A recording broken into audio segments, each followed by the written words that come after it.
what I do.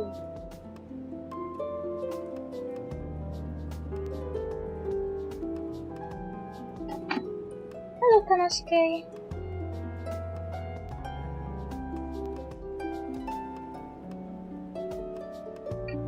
Hello, Kanashike.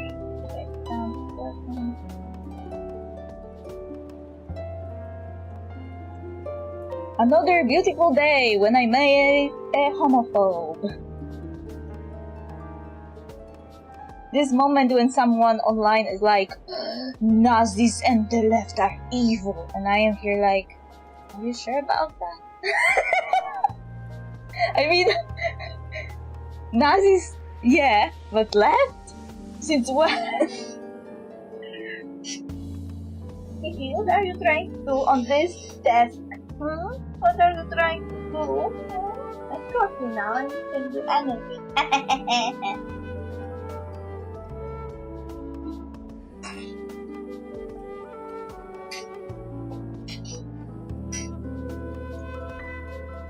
So, I officially lived long enough to hear someone compare leftist ideas of granting rights to people who don't have them and protect rights of people who do have them but are in danger of losing them are as evil as the Nazis. What the delusion! Jesus Christ.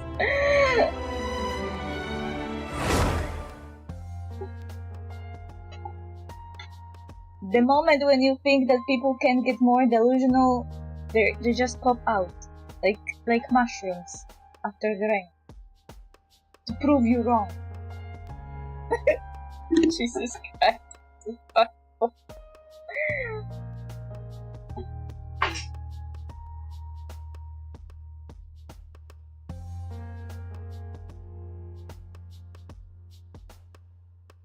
The evil left that promise the gays that they can legally marry. Evil left that wants to modernize villages so we would have more buses and better transport.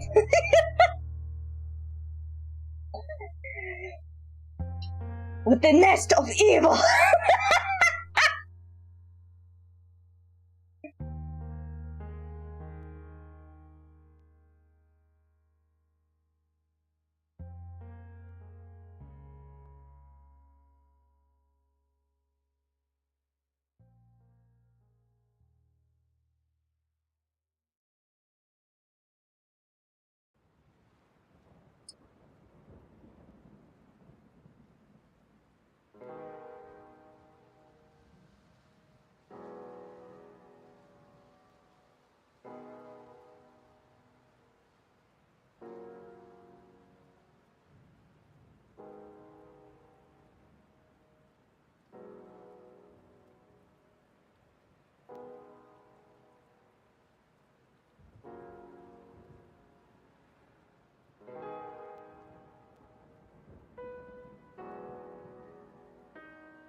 There'll be an extra fee for that.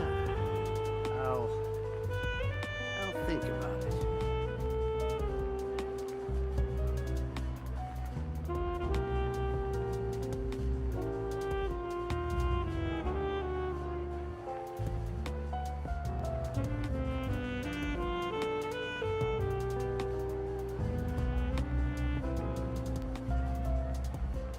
There'll be an extra fee for that.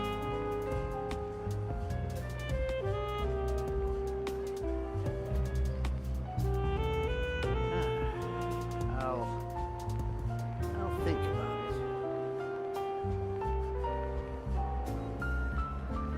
think about it.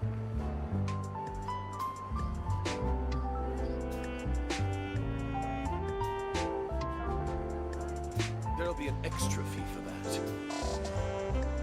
How is it called?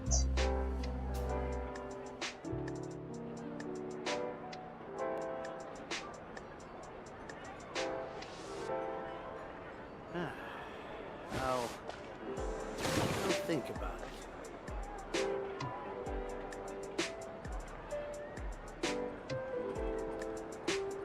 There'll be an extra fee for that. What could the children be up to? Never mind. Let them do as they please.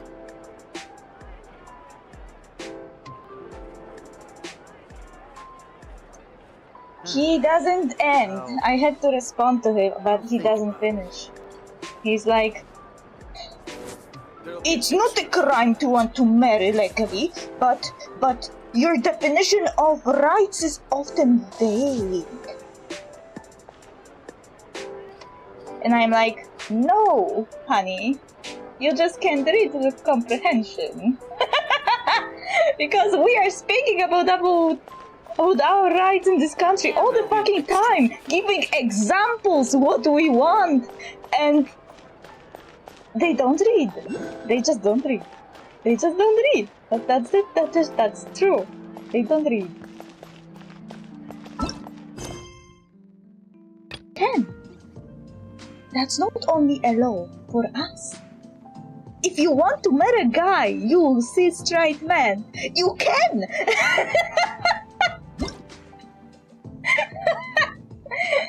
They're so scared.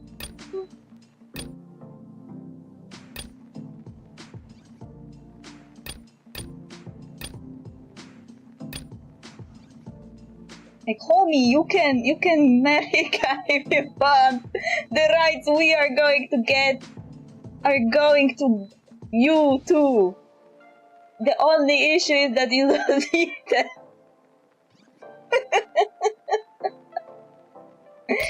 Jesus Christ. I hate it. I hate when during Pride Month we just can't have fun and celebrate our identities, and we have to just listen to this bullshit.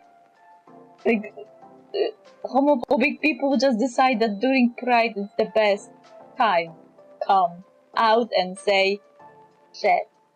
Like, left is evil. I mean, in Poland, the left is not ideal.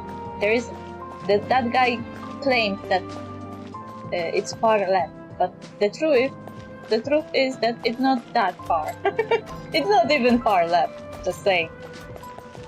The two parties that are left are the three parties that are left. Leave a lot to be desired. Let's just say that.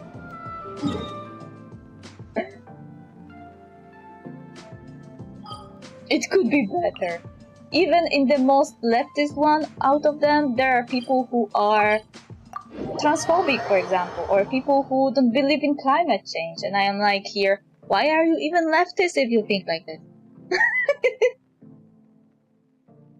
Like, during the election to municipal offices, I had to switch the party I usually vote for, because the guy that was set out in my village as a candidate, when I did research about him, it turned out that he doesn't believe in climate change. And I was like, I am not voting for this idiot.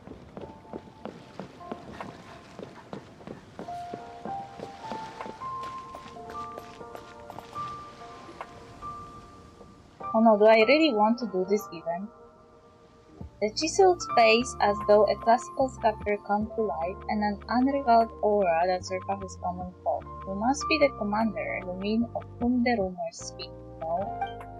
Your reputation precedes you. I was just thinking of entrusting the Adventurers Guild with sending you a letter extending an invitation to you to join our meeting, but you somehow seem to have foreseen this, Commander? You're being so formal. It feels like you're treating Lumine like some kinda super professional warrior. Oh, but you have been far more than mere warriors.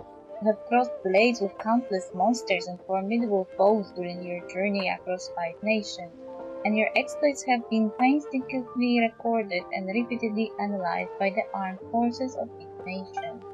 Whether the Knights of Pavonius, Melalith, Shogunate Samurai, Court of Purity, or Mason Gardinage, each and every one of the armed services has given nothing but the very highest of marks to your combat abilities and stratagems.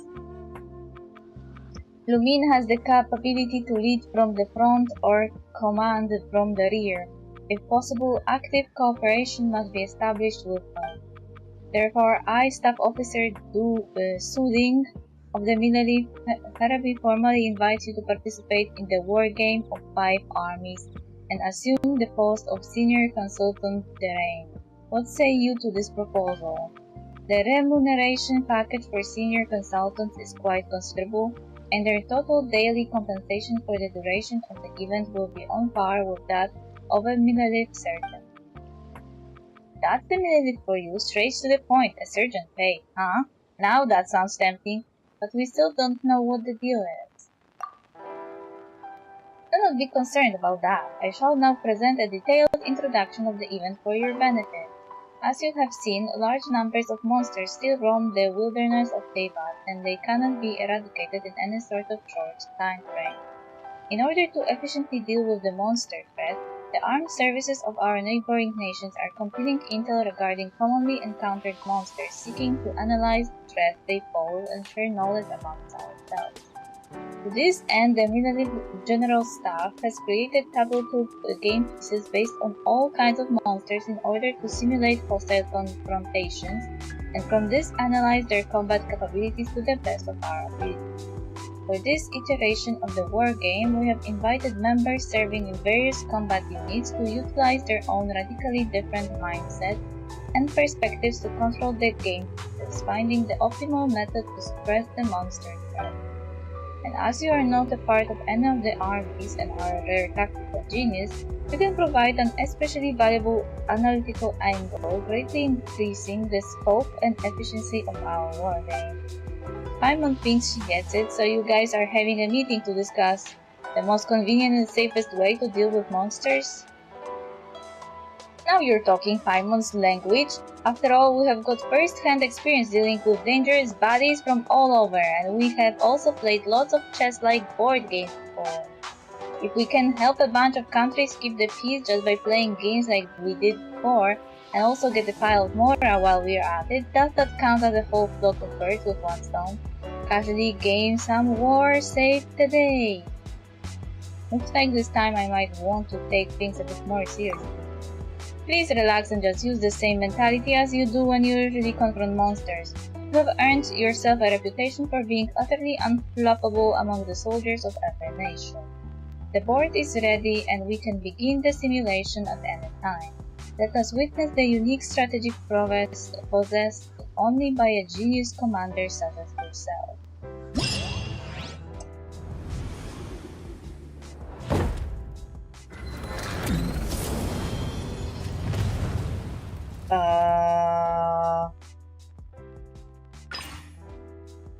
Complete the scenario. Okay, so for completion you get primogems.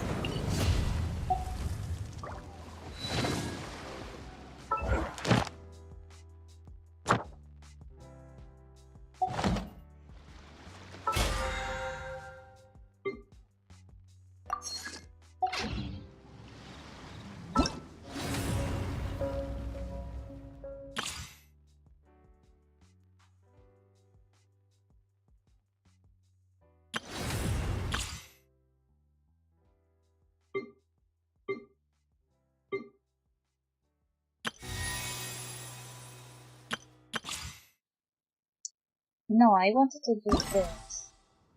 Active quest. This is more satisfying than doing work.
Something you wish to report? Go on. You have my undivided attention.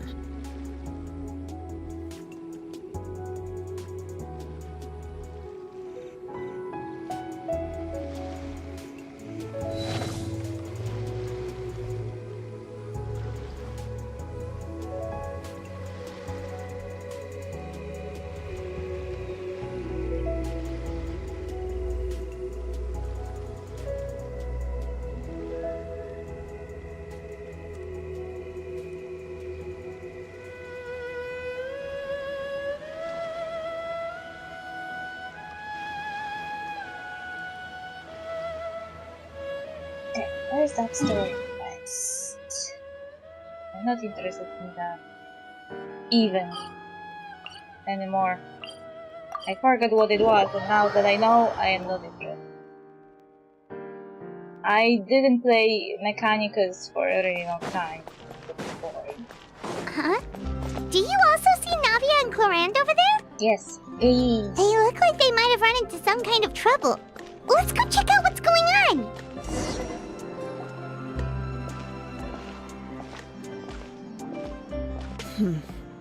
Still no dice? What? Not at all. And I've asked pretty much everyone in the court of Fontaine already. Lynette's ears drooped as soon as she heard that we'd have to be out and about for days on end. And Fremine, he hid himself under his helmet as soon as he realized there'd be people around that he didn't know. Oh no. What about Chiori and Charlotte? I feel like both of them would be more than up to it. I've asked them already, but they're both pretty busy right now. I just gave the members of the Spina a few days off, too, so I don't want to bother them either. This is getting pretty difficult. Navia, Clorinde, what's up? Oh my. Well, if it isn't my dear partners. How are you all doing? Huh. Navia? Huh? Oh, you mean... Yep, this is our chance. What? Wait, what? What are you going to do? Do you need our help with something? Oh, precisely. My dear partners, we've got a huge problem right now that only you can solve. Oh no. Whoa, for real? Absolutely. We've already exhausted all our other options. What kind of problem? Tell me about it. Traveler, Paimon, would you join us and play Marechaussee Hunter Judgment Day? Huh? Mara Shosei, what now? It's a new game script by the Tabletop Troupe, a local roleplay adventure club. They're playing TTRPGs? More like... they are doing LARPs. Ever heard of the Tabletop Troupe? They put out games that allow you to participate in a story and roleplay characters with your friends. Oh, I've loved their stuff ever since I was a kid. Navia and Clorinde are TTRPG ladies. That sounds super interesting. Clorinde and I are both veteran members of the club. Recently, someone came up with a new script and was looking for people to help playtest it for them. And when they asked, of course I couldn't refuse. I mean, come on! A brand new script? Nobody has ever played it before. Generally speaking, scripts at that level of development have a lot of issues, but I think this one is pretty solid. The author obviously put a lot of work into the story, and the world building is also quite credible. Whoa, whoa, whoa! I know I was the one that handed you the script, but some of us haven't read it yet. No spoilers, please. Anyway, the script calls for a team of 4. Ah, yes. We're missing one final player right now. You were right, that is a big problem. So, you're saying you'll help us out? I knew I could count on you, partner. Paimon and the Traveler are kind of a package deal. Is that okay? That's not a problem. I'll adjust the pace based on the actual number of players, and ensure that everyone has a good time. Well, Traveler, what do you think? Wanna play? Paimon will follow your lead. I always help a friend in need. Can't be in for a great script. Well, that solves our problem. You have our thanks. Woohoo! I'll go grab the script manager from the club right away. The script manager? Didn't you just say that you gave Clorinde the script? The club introduced a completely new kind of gameplay for the script. In this iteration, the Game Master's version of the script is incomplete. The script manager provides the next part of the script only after players have completed the current list of objectives. Oh. On top of that, in order to increase player immersion, the club has created some of the story's sets and scenes in real life. We'll only know where we should go once the script manager reveals the starting location. Wow, you're right. Whoever wrote this script really did put in a lot of work. And it's got a real healthy amount of suspense, right? I mean, even the GM doesn't know how the story will end. I look forward to experiencing it with you all. Why don't you go meet up with the others first? They should all be waiting at Chioria Boutique. I'll come over with the script manager as soon as I find them. Wait, if DM doesn't know how the game ends, it implies that before, GM always knew how the game ends?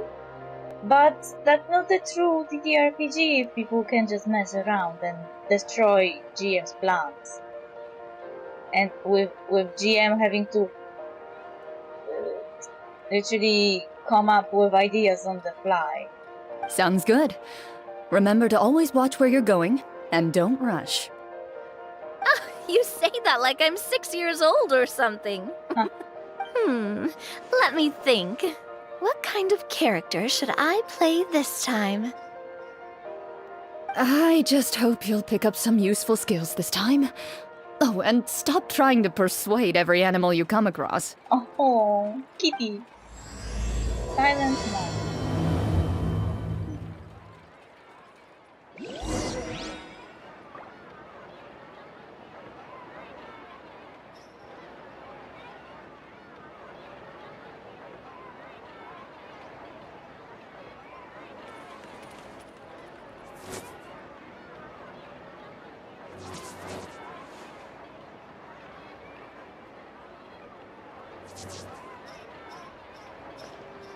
Where are you going?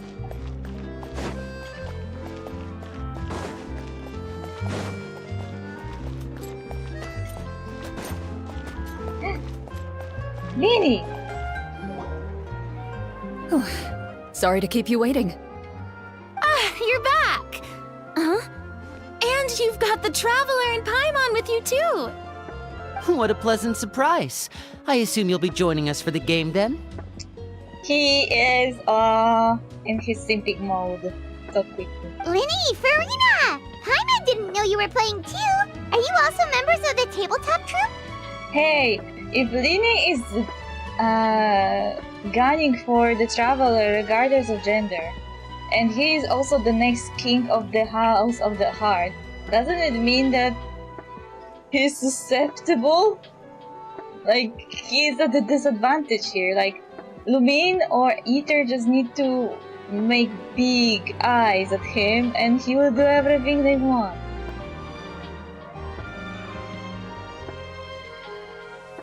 Arlecchino, are you sure about this?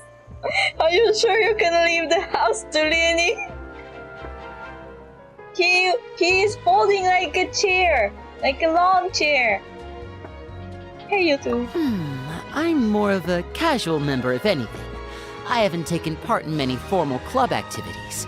Lynette, Fremine, and I play something similar at the Hotel Bouffe Tété sometimes, but I'm usually the GM. Still, I'm sure it'll be fun being a player for the first time. I'm looking forward to it. He GMs games for his city. Well, I'm not a member of the club at all. Clorinde simply woke me up first thing this morning, said there was a good script worth experiencing, and asked if I wanted in. Aha, so she nabbed you from your house. If you're interested, I can give you a referral. That should give you a 40% discount on membership fees. Wow. I think I'll wait to see how this experience plays out first, especially when it comes to the quality of the script. If it's sufficiently fun, then I'll join. Do you participate in a lot of tabletop troupe activities, Clorinde? You could say that.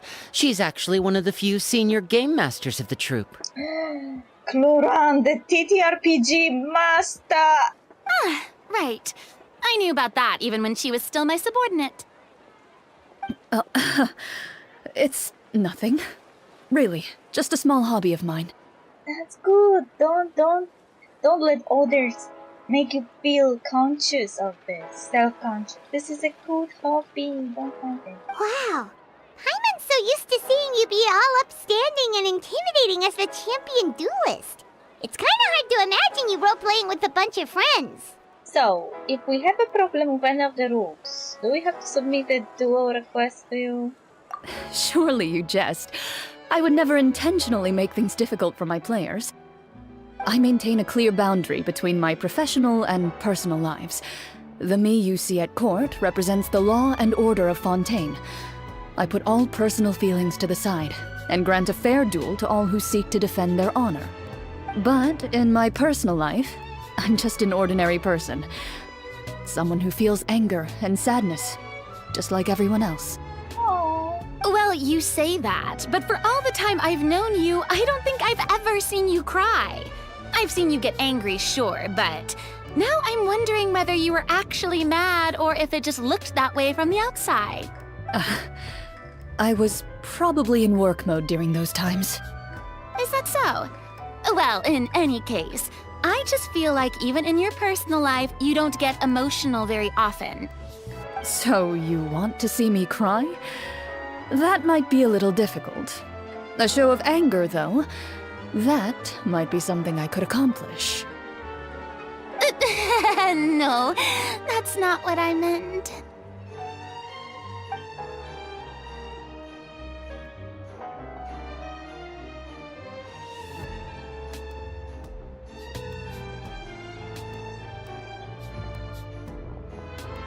I'm back!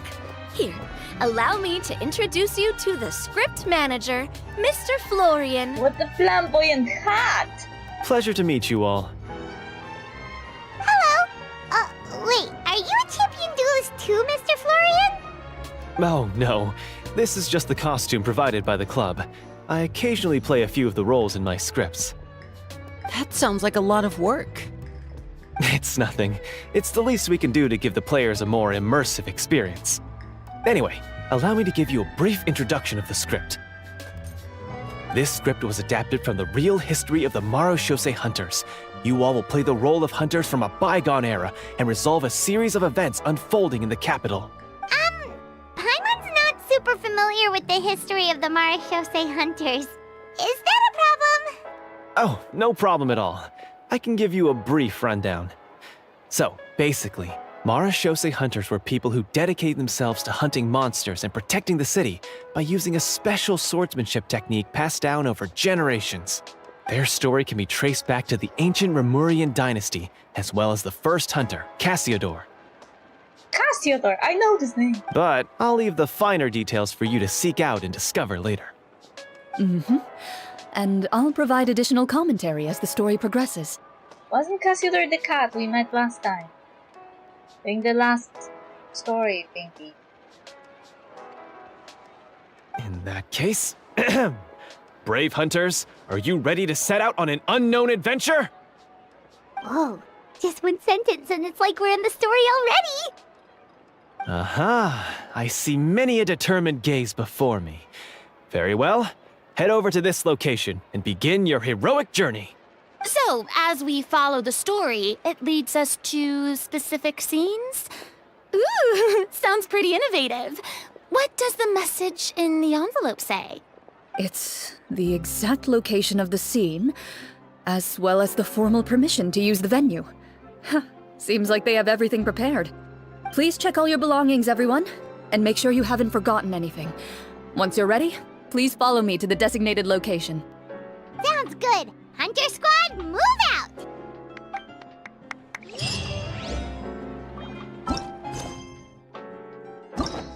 Oh.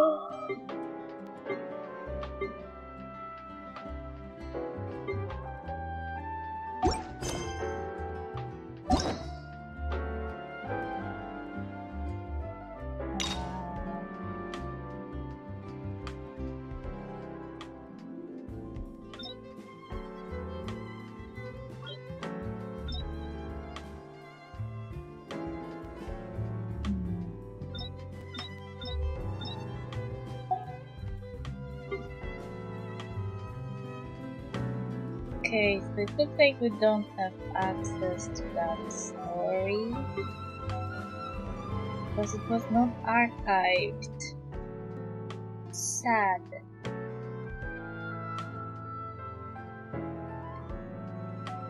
Oh, 1, 2, 3, 4,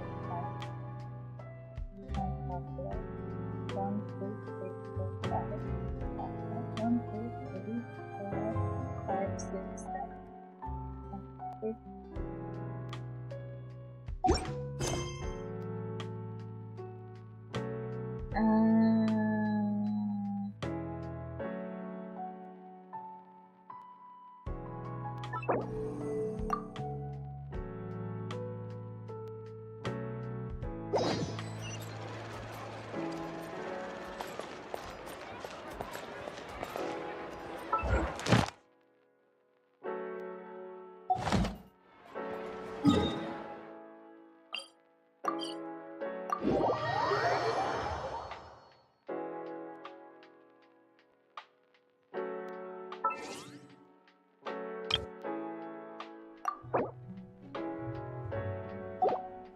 Yeah, wasn't Monsieur Oz Cassiodor?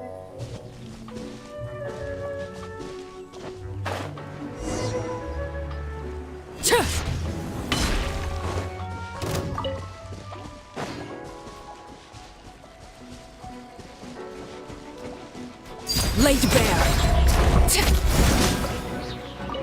Dead. Where are we going?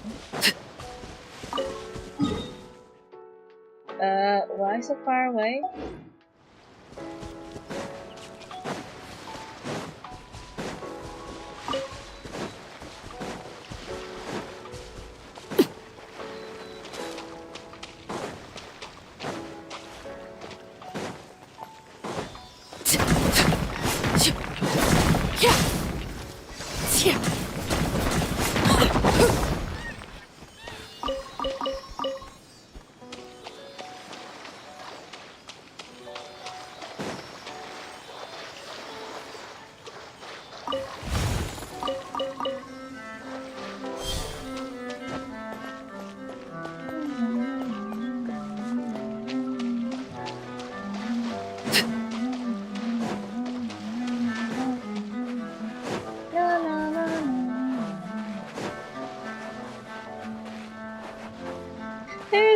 cute.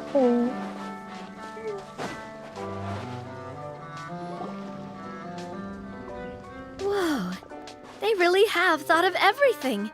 Even the Fatometer is here and ready to go for us. What? Fatometer? The Fatometer. What's that? It's a card that's used to determine action success or failure. We'll need to use it when we try to use certain skills. And what about all the dessert and tea? Is that for us as well? That's what the message said. Oh, really? That's so nice. It feels just like a tea party with friends. Those snacks have Paimon's name written all over them. Does everybody in Fontaine like tea? Like Florina, Risley, Zijuin. Maybe I should just put them in one place and make them drink. I think you might be more of a snack hunter than a Marachose hunter, Paimon. Ha, true. Snack Hunter Paimon reported for duty. If there are delicious snacks to be found, Paimon will track down every last one.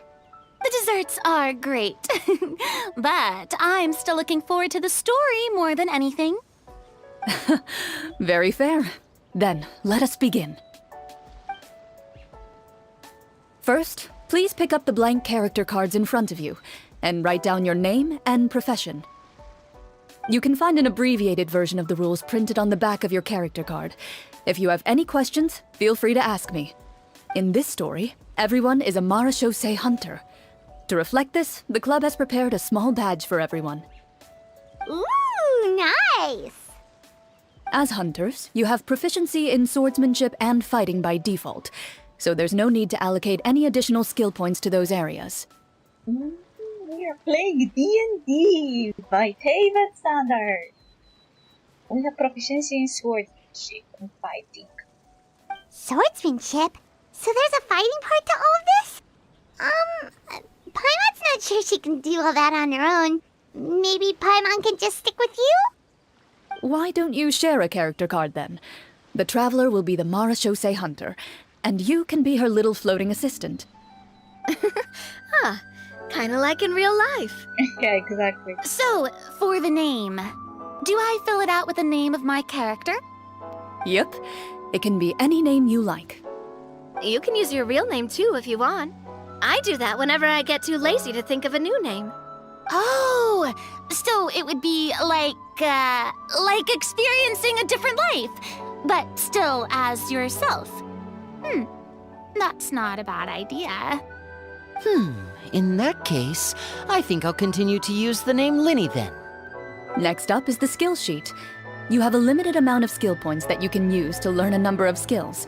The more points you invest in a particular skill, the easier it will be to pass associated checks. I'll take Persuasion and Investigation. Those are must-haves when it comes to missions like these. Oh, those skills sound like they'd be useful for gathering intelligence. Good idea, Navia. Just as expected of a veteran player. So should we also take those skills then? Not necessarily. Since we're working together as a team, we could leave the negotiations to Navia and use our skill points to pick up other useful skills. For example, I think I'll take Stealth and Sleight of Hand. That will give us more options if we run into any situations we can't negotiate our way out of. Didn't you want to live a different life? As of now, you're going to live your regular life, Linny. Oh, interesting. I wasn't thinking about it like that. I suppose it's not so different from an acting troupe.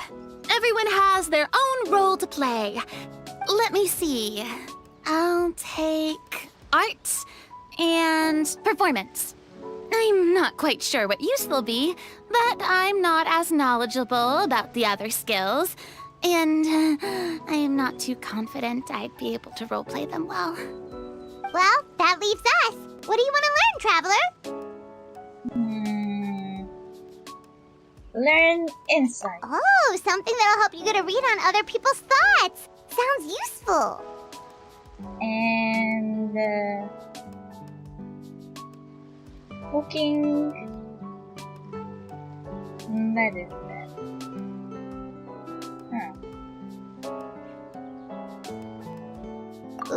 so you want to help people when they're injured. That's nice of you. So what do you think? Are you sure you want to learn these 2 skills? Yeah, I'm sure. Let's see. Oh, looks like you each have enough points to choose one final skill. You've all picked such classic skills. It's fine to go a little bit out of the box, you know. Why do I get the feeling she's getting ready to cause trouble? For example, this one here.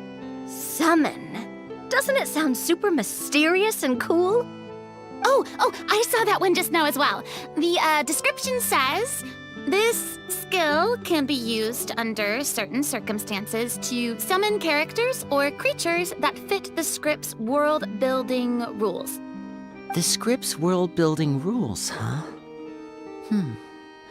But how are we supposed to know what a Marashose hunter can summon? Oh, that's not for us to worry about, my friend. Just learn the skills that interest you, and the GM will take care of the rest. She's causing trouble. Poor GM! Alright, you've convinced Paimon. Let's learn Summon then. Paimon can't wait to see what kind of thing shows up.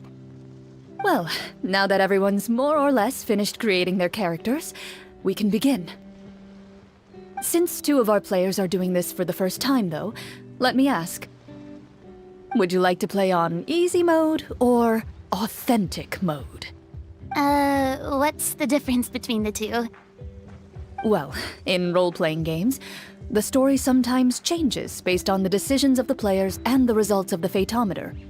For example, if you fail a check, that means you cannot use the target skill in that scenario. A critical failure may even result in further negative consequences. If you choose to play in authentic mode, every time you elect to use a skill, you'll need to use the Fatometer to see whether you succeed or fail, and face any consequences that may follow. If you choose easy mode instead, every check will be successful by default, and you won't have to worry about luck playing a factor. The random checks triggered by the Fatometer often serve as indicators for destiny scores or the success or failure of an action. First, to draw a card and get the random number between 1 and 20.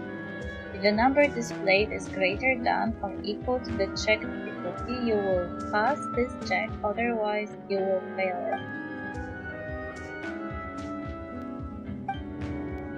Players' role-playing and the scene in the story can sometimes affect the results of checks. Recurrent check bonuses will be added to a randomly drawn number, making it easier to pass checks. In easy mode, all checks are considered successful. Given that I'd like to focus on a story, I suppose I should pick easy mode. I'd feel bad if I brought the team down by failing my checks. Huh? Oh, come on. Don't worry about that. RNG is the lifeblood of role-playing games. I'm going with authentic mode for sure. Never knowing what you might have to overcome. Ugh, doesn't that sound exciting? I'd rather be mentally prepared for what might happen. All right, then I'll mark down Farina for easy mode. All her checks will be successful by default.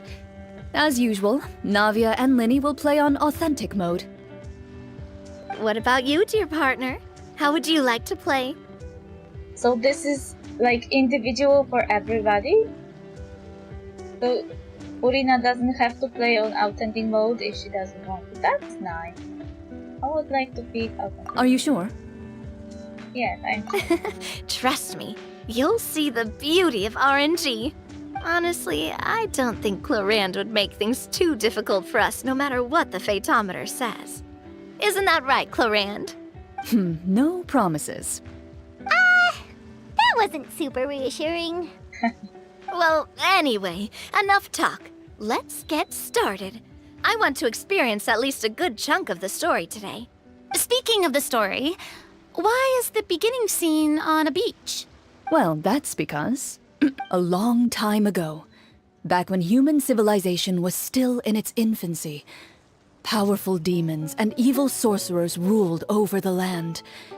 They created a host of monsters and sent them to slaughter all humans in existence.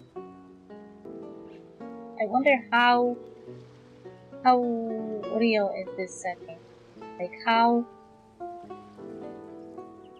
authentic it is or how fake it is. Soon, a group of human rebels banded together. With their swords raised, they swore to brave the darkness, and in doing so, subdue each and every monster that sought their destruction. They became known as the Marachose Hunters.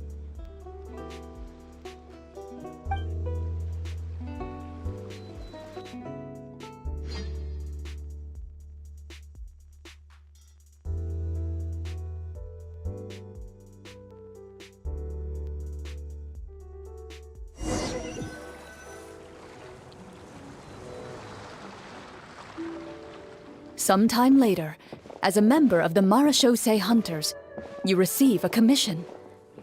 Following the address provided on the message, you take a boat and arrive at this strange city. As you inhale, you can taste the slightly salty air of the docks as you begin to survey your surroundings. There aren't many people in the vicinity, but you do take note of a few others who, like you, seem to be sizing up this place.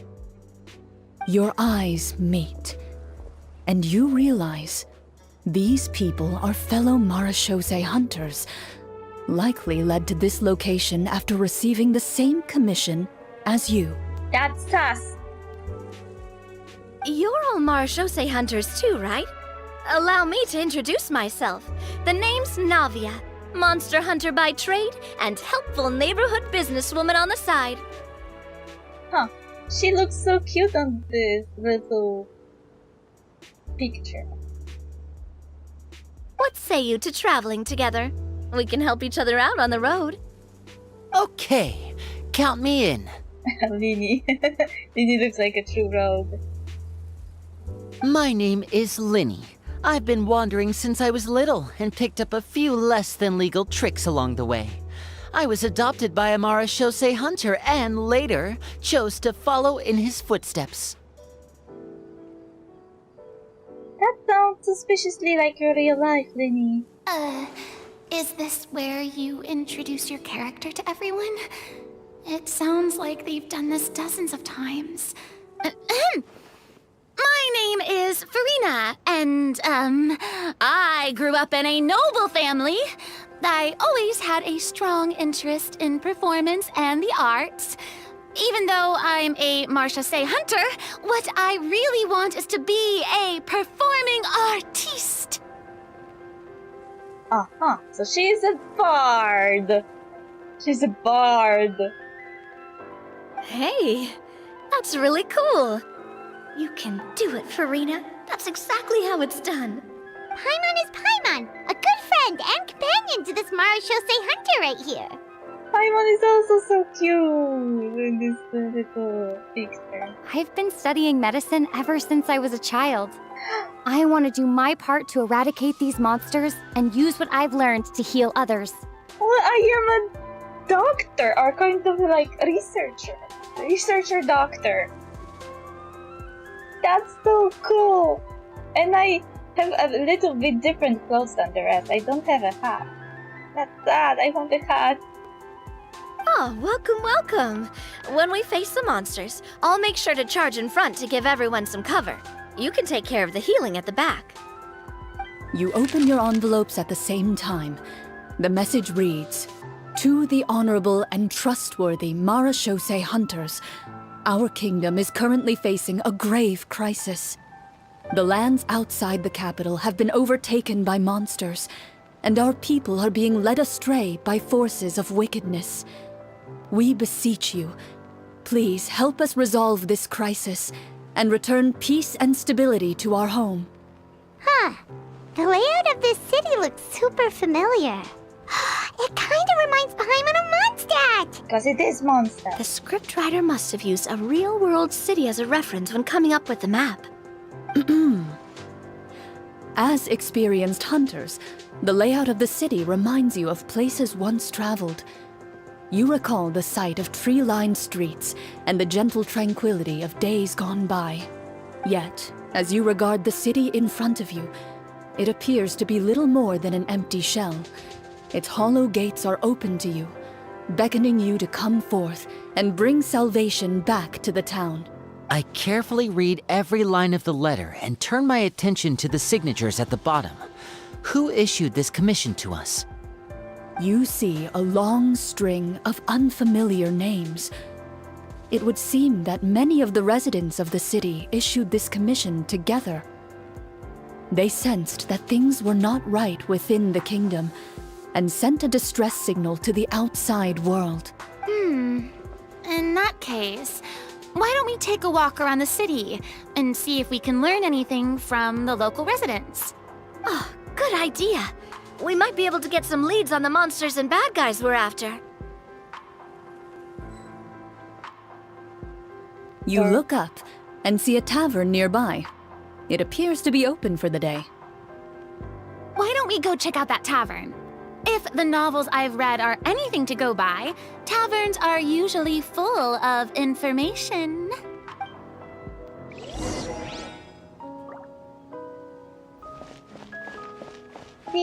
As you approach the tavern, you find a plainly dressed woman standing nearby. She appears to be rather troubled about something.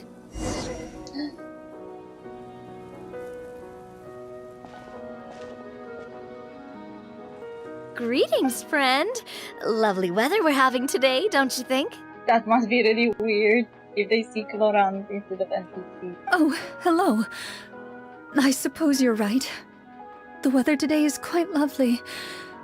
If only those monsters out there would stop causing trouble. It seems like every character included in the script has a certain amount of useful information to offer. If we keep asking questions, we might be able to get some good leads. Oh, come now, don't be sad. Life is all about optimism. Oh, that reminds me. What did you have for breakfast this morning? What? Huh? Oh no! Poor Clorinde! Namia is sitting shit up. I don't think that's the kind of question we're supposed to ask. Nothing turns a frown upside down like good food. How about some macarons? I could make you some. I thought you were not playing yourself, Nadia. You didn't even take cooking as one of your skill proficiencies. That's not necessary, miss. Excuse me for saying this, but you don't really look like a chef. Besides, I'm not really a fan of sweets. So you're someone who barely smiles and doesn't like sweets. You're really starting to remind me of this one friend of mine. Oh no! Hey! Did she just... me? Clorinde must have broke character for a second. This isn't getting us anywhere. Traveler, maybe you can think of something. Sure. I would like to do an insight check to see what's troubling her. The results of insight checks aren't disclosed to the players, so I'll be the one consulting the fatometer.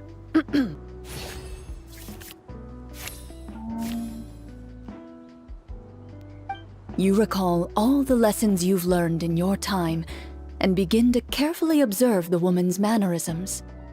You notice that when she's quiet, she has an empty look in her eyes, as if her thoughts have drifted to a place far, far away. And when she speaks, she often subconsciously reaches out to touch the ring on her left hand. Did something happen to your husband? So you noticed. That's a little embarrassing. A horde of monsters suddenly appeared near the capital recently, so all the guards were dispatched to fight them. Do you remember when those monsters appeared? I'm not completely sure. All I know is that my husband was dispatched to fight them 3 days ago. Do you know where he was sent? It all happened so fast. When we said our goodbyes, he couldn't even tell me where they were sending him. You have our thanks, friend. We'll find and defeat those monsters as soon as possible. We sincerely hope your husband will be able to return to your side soon. Oh, thank you. Don't worry. We'll find him. Just try to remain optimistic and wait for good news. We don't always get to choose what happens to us. But we do get to choose the little things, like what we eat and how we respond to the things life throws our way. I hope that one day, you too will recognize the power of something as small and inconsequential as a delicious dessert. Navia is so pushy with the sweets! I'll do my best. You bid farewell to the woman, and continue your journey further into the city.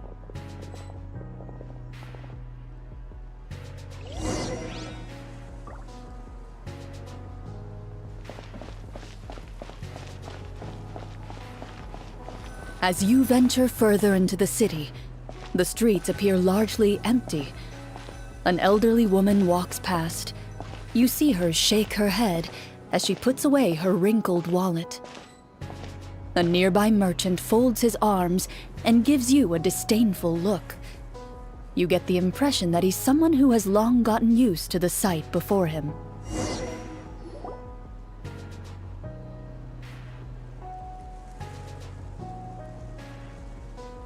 Although he doesn't seem very friendly, merchants are usually a good source of information, right?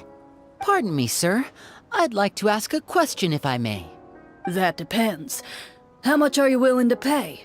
Oh no. How about this much? What do you take me for? Some lowly beggar? You can't even buy half an onion with that amount. Surely an onion can't be that expensive, right? What do you know? War's nearly upon us. Everything costs several times what it did before. If you're not gonna buy anything, then scram. Whoa, what a nasty guy. Maybe we shouldn't even bother talking to him. But he still might have information we need. Traveler, can you think of something? Persuade him, Navia! Sir, we came to this city to solve the very problem you seem to be referring to. The war you mentioned, would it happen to be against the monsters outside the city? If you happen to be well informed and know a thing or two about what's going on, we'd appreciate it if you could share that information with us. After all, the sooner this problem gets resolved, the easier it will be for you to do your business.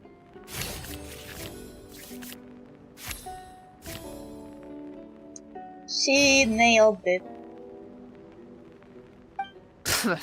Well, things are basically as you said, young lady. Those monsters are camped outside the city, and they've been destroying all our trade routes. We have limited reserves within the city, so if this continues, we're all gonna be in big trouble. Wait, you're saying no one has put a plan in place to distribute supplies or maintain order? We could all starve, and those nobles in the palace wouldn't even break a sweat. Oh no, Purina is playing a noble. Who knows? Maybe they've been in cahoots with the monsters all along. That is concerning.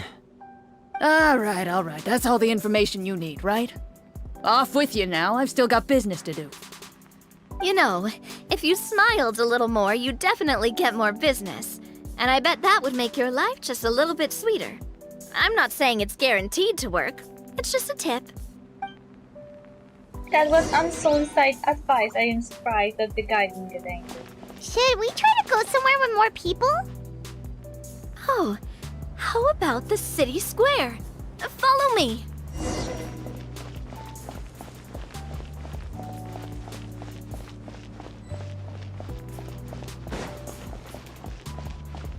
Before you lies the city's central square.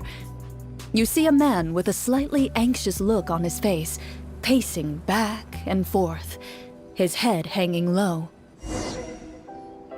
He doesn't seem to notice your approach. Still immersed in his own thoughts, he shakes his head and lets out a long sigh. This guy seems promising enough. Maybe I can get some information out of him. Hello, sir. Is there anything I can do to help you? Wait, you're... I'm... Oh, dear goodness! You're a Marashose hunter! You recognize us? Ah, are you one of the people who wrote the commission letter? Yes! Oh, I didn't expect you to actually come! Oh, what great news! The city is saved! What happened here? Alas, We once lived comfortable, carefree lives. This city used to be free of monsters. The first Marashose hunter, Casiodor, the Golden Hunter, he was the one who drove them back. However, monsters have once again surrounded the city. Perhaps the seal that kept them at bay has lost its power. Or perhaps an evil sorcerer has been meddling in our affairs. All I know for sure is that their return has stripped the city of any chance at peace. Are there not enough soldiers to drive them out? It's not a question of numbers. The guards simply have no idea how to deal with them. Most people my age have never even seen one of the monsters, much less been trained to fight against them. What's worse, many of us don't even know the history of the Marashose hunters anymore. When I was a child, though, my grandfather would tell me stories about how the Marashose hunters drove back the monsters. So, on the off chance that something might come of it, I decided to reach out to you. To be perfectly honest, I was starting to think all those stories were just tall tales. But now that I've seen you in person, I finally know that it was true! Well, you can rest easy, friend. The righteous and formidable Marashose hunters are on the case. The man is touched by your determination and resolve. His eyes begin to well with tears of relief. Still, if we are going to hunt the monsters, we need to know where to find them. Can you give us any leads? All I know is that the area outside the city is dangerous. I'm afraid I can't point you toward a specific location. Oh, although, if you leave the capital through the main gate and follow the road, you should run into a group of guards. They might know more about where to find the monsters. I see. We'll go look for them then. All right, be careful. Oh, and one last thing. The monsters outside the city are just part of the problem. There are evil sorcerers inside the city as well, so be on your guard. They're actively working with the monsters, and have corrupted the court ministers with malicious magic. They're the reason why, even inside the city, everything has been a giant mess. How do you know this? If you're just a mere NPC, how do you know this type of very inside information? Even one of our kindest ministers has turned into a boorish and unreasonable figure, interested in nothing but enacting laws that exploit the people. Who knows how much longer we'll be able to go on like this. Talk about being stuck between a rock and a hard place. I feel bad for him. Maybe we should try to cheer him up? I could cook something. Corina could sing him a song. Huh? Like, now? Is this really the right time? I appreciate your kindness, but for now, it's more important to focus on the crisis at hand. Brave hunters, I leave the future of this kingdom to you.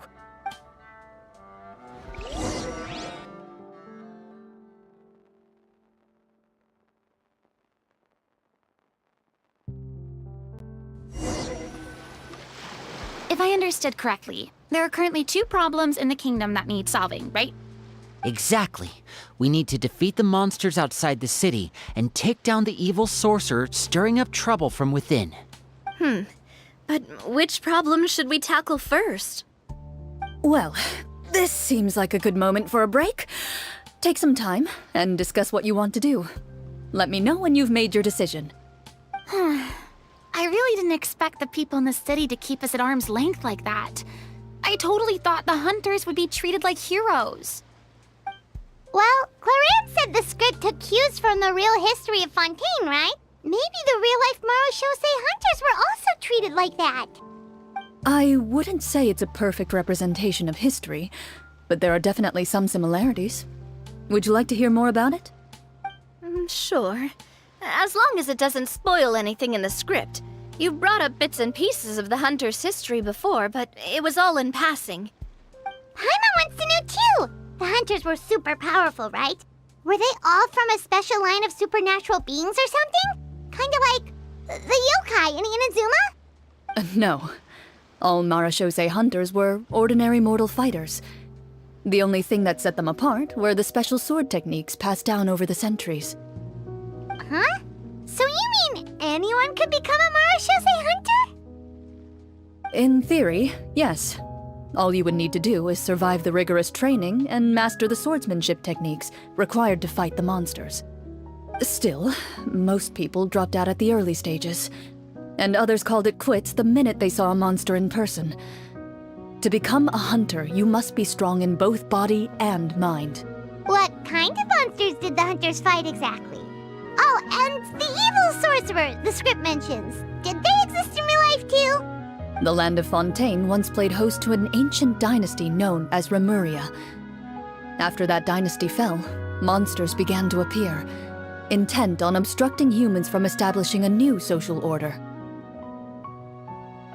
One of the ancient sorcerers of Remuria used his power to assemble a formidable army of golems. He sought to use that force to establish himself as king.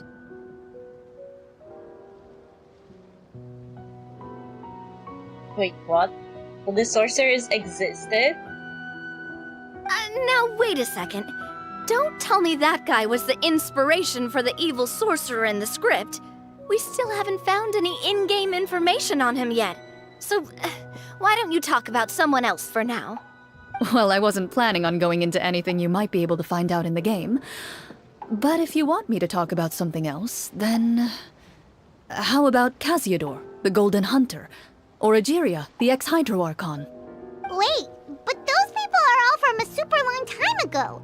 Where did you learn all this, Clorinde? From my master. Huh, by master, you mean Miss Petronia? Is someone you know? Absolutely. Miss Petronia and my father were good friends. Back in the day, she would often bring Clorinde over to play, but then... Let's not get off topic. Anyway, back to what I was saying. Responding to Egeria's call, a number of warriors followed Casiodor into battle against the monsters. This group of warriors, under Casiodor's leadership, became known as the Marashose Hunters. Yet, as Fontaine entered an era of peace, their work gradually became obsolete. The Marashose Phantom, originally an association made up of hunters, eventually came to be predominantly comprised of Melusines. Ah, I see. That explains why most of the people in the script have forgotten the hunters or think of them as nothing more than a legend. Is that really a bad thing, though? It can get tough always being the one shouldering everyone's expectations. Depends on who you ask, I suppose. If the name of the organization no longer commands respect, investigative work is bound to suffer. Speaking of investigations, which problem should we tackle first? Monsters or evil sorcerer? I vote monsters. That's the main duty of the hunters, right? We can come back to the sorcerer later. Well said, Miss Farina. Plus, if the sorcerers really are the masterminds behind this whole thing, defeating the monsters could give us some clues on their intentions as well. What about you, partner? What do you think? I always vote monsters. The sorcerer problem seems pretty important. It's decided then. All right. After some discussion, you decide to turn around and head out of the city.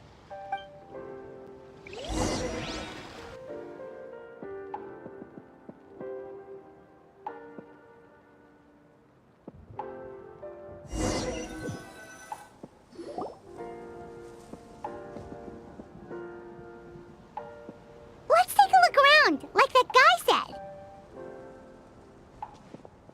You there! Outsiders, halt! Who's there? An armored man approaches you. He has a tall, muscular build and a determined expression in his eyes. Just one look, and you can tell he's fought in his fair share of battles.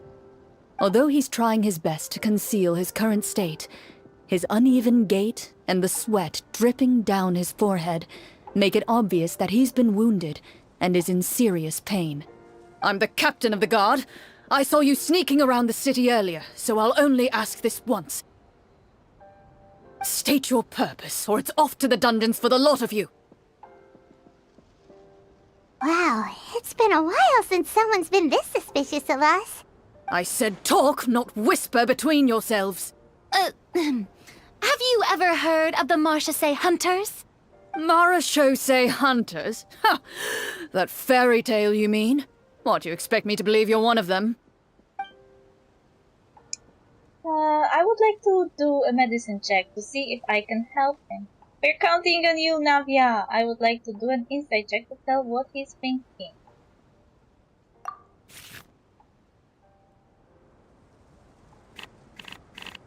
Now I can roll a card myself. Oh shit.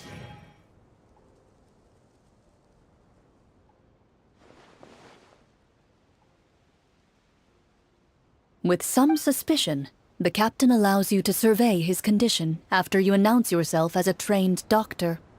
Unfortunately, you're unable to adequately assess the source of his injury, much less come up with a way to relieve his pain. I'm sorry. My skills are a little rusty.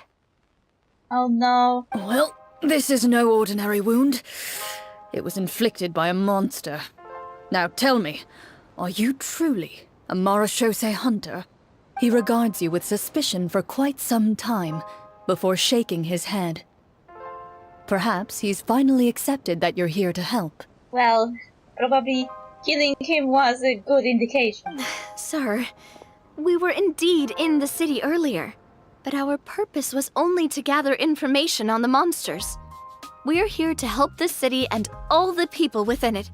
Your guards are still fighting the monsters as we speak. They could be seriously wounded and in grave need of support. You need all the help you can get.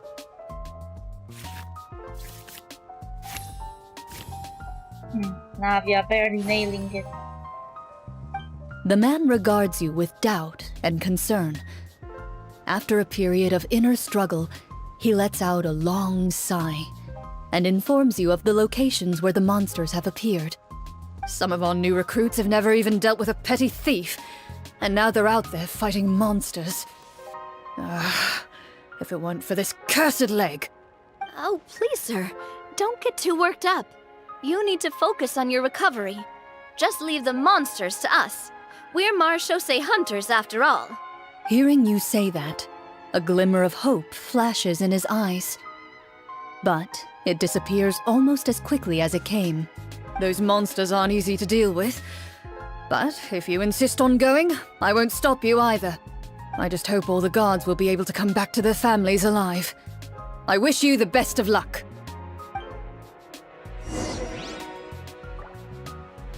Based on what the captain said, the monster should be right up ahead. Let's go. Hopefully we're not too late.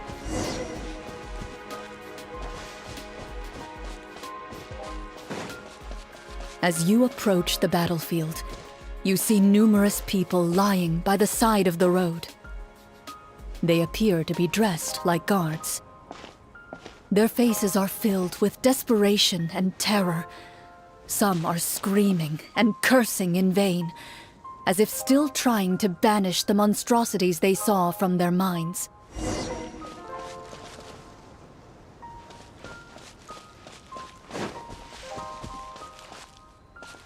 A few of the wounded look up at you in shock and disbelief.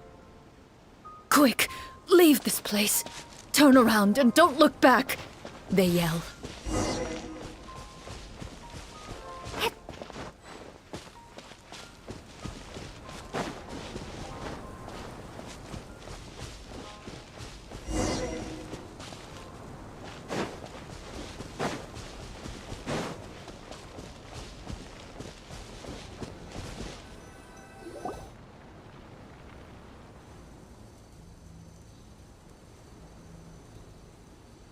This is the place he mentioned, right? You see broken iron swords scattered all around you, and downed trees riddled with terrifying claw marks. All the signs point to one thing. A truly devastating battle just took place here. Be on your guard, everyone. The monsters might still be around. Before you can finish your sentence, you hear rustling sounds from the surrounding bushes. The monsters have emerged. Oh no. They close in on you without fear, You get the impression that, in their bloodthirsty eyes, you're just another meal for them to devour. A little help here! This thing wants to eat Paimon! Your battle round begins now.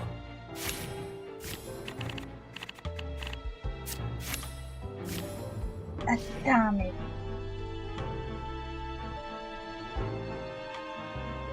But I'm a medic, so I should be fine.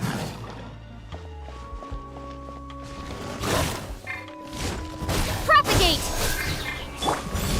Let my name echo in song! Strike a pop! Now disappear! A round of applause! The next battle round begins now. Feeling lucky? This one's got your name on it! Fire! Well, with rocks.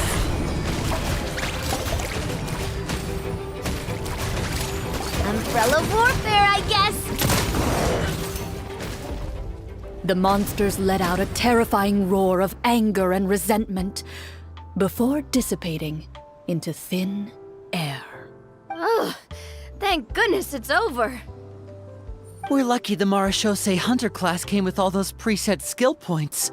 Otherwise, we would have been in some real trouble. Hey! You're out of character! I never knew the Phytometer even determines the amount of damage you inflict. If you get unlucky, isn't it just game over right then and there? Hey! They're not in character. That's part of the fun. The uncertainty of fate is what gives these games their appeal. Just as you begin to celebrate your victory, a suspicious lump on the ground catches your attention. A suspicious lump? Wait, could it be the thing that appears after every battle? I walk up to it, crouch down, and begin to carefully examine it. I've still got my right glove on, so it should be fine for me to touch it, right? As you investigate the mound, you discover that the exposed portion appears to be made of wood. It was previously obscured by the large form of the monsters. With the monsters gone, the small protrusion now awaits your discovery, poking out of the ground like a shy flower bud. Whoa, it's a treasure chest! Let's dig it up.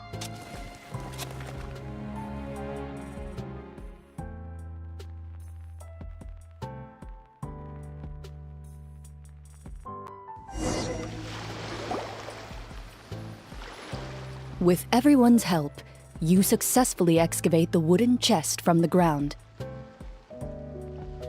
Even without opening it, you can tell from the mora and jewels scattered around the chest that it must contain quite the fortune. Makes sense! We worked hard for this. Let's open it and we can share what's inside! I can understand your excitement, Paimon, but think about it. Doesn't it seem like there are people out there who need this treasure more than us? Yeah. Think about all the people suffering in the capital. Or all those guards who got hurt fighting the monsters. Wouldn't it be better if we gave the treasure to them? Wait, is that how it works? Paimon thought since we were the ones to dig it up, we could just take it for ourselves.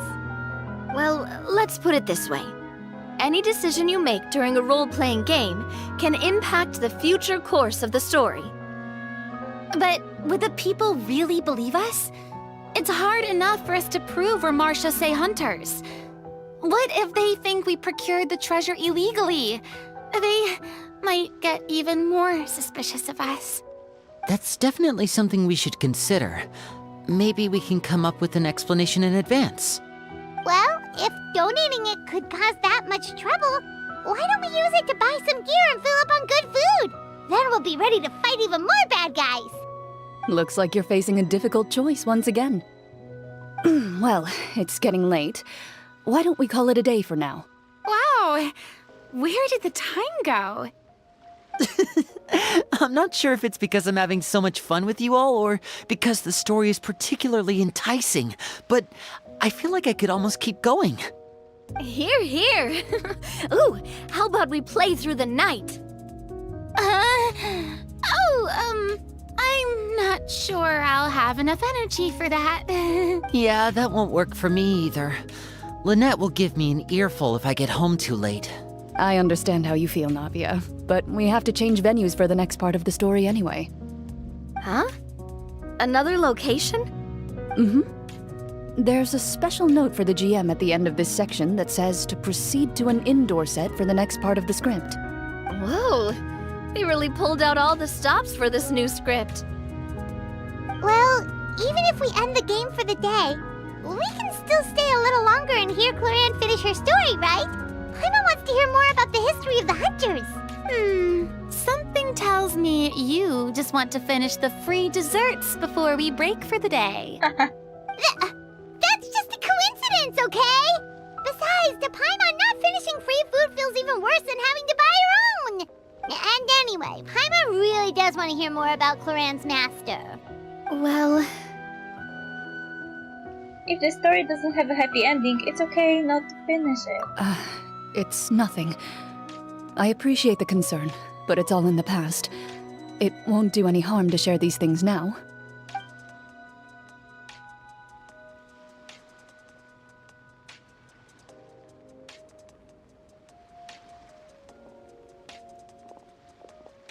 My earliest memories are of living with Master. According to her, she saved me from certain people of ill repute. My birth parents had left me behind some time before that. What a heavy beginning for a life story. Master was a fascinating individual, if inexperienced in the ways of raising children. My first ever toy was a short sword. Although I suppose it wasn't so much a toy as something Master removed from her waist and handed to a noisy child in need of distraction. Oh, wait, so she handed an actual sword to a child? Isn't that dangerous? Did you hurt yourself? Of course I did. I cut my palm and bled quite a lot. But Master was not concerned. She just stood there and casually lectured me about it.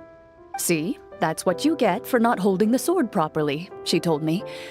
She then crouched down next to me and said, "Give me your hand. I'll teach you to bandage this wound. After that, it's time to learn how to truly hold a blade." Excuse me for asking this, Clorinde, but how old were you exactly when all this happened? Probably around, 3, give or take. 3? Isn't that when most kids are still struggling to hold a fork? As I said, Master was rather inexperienced in the ways of raising children. She believed trial and error was the best way to teach a child what they're capable of. I'm not so sure this is a question of experience. I didn't see anything wrong with her ways at the time. And anyway, children don't get to choose how they're raised. Oh, she did bring me back a pet from Liyue once.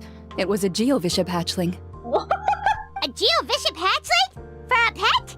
That seems even more dangerous. What she said was this: make sure to get along, you two.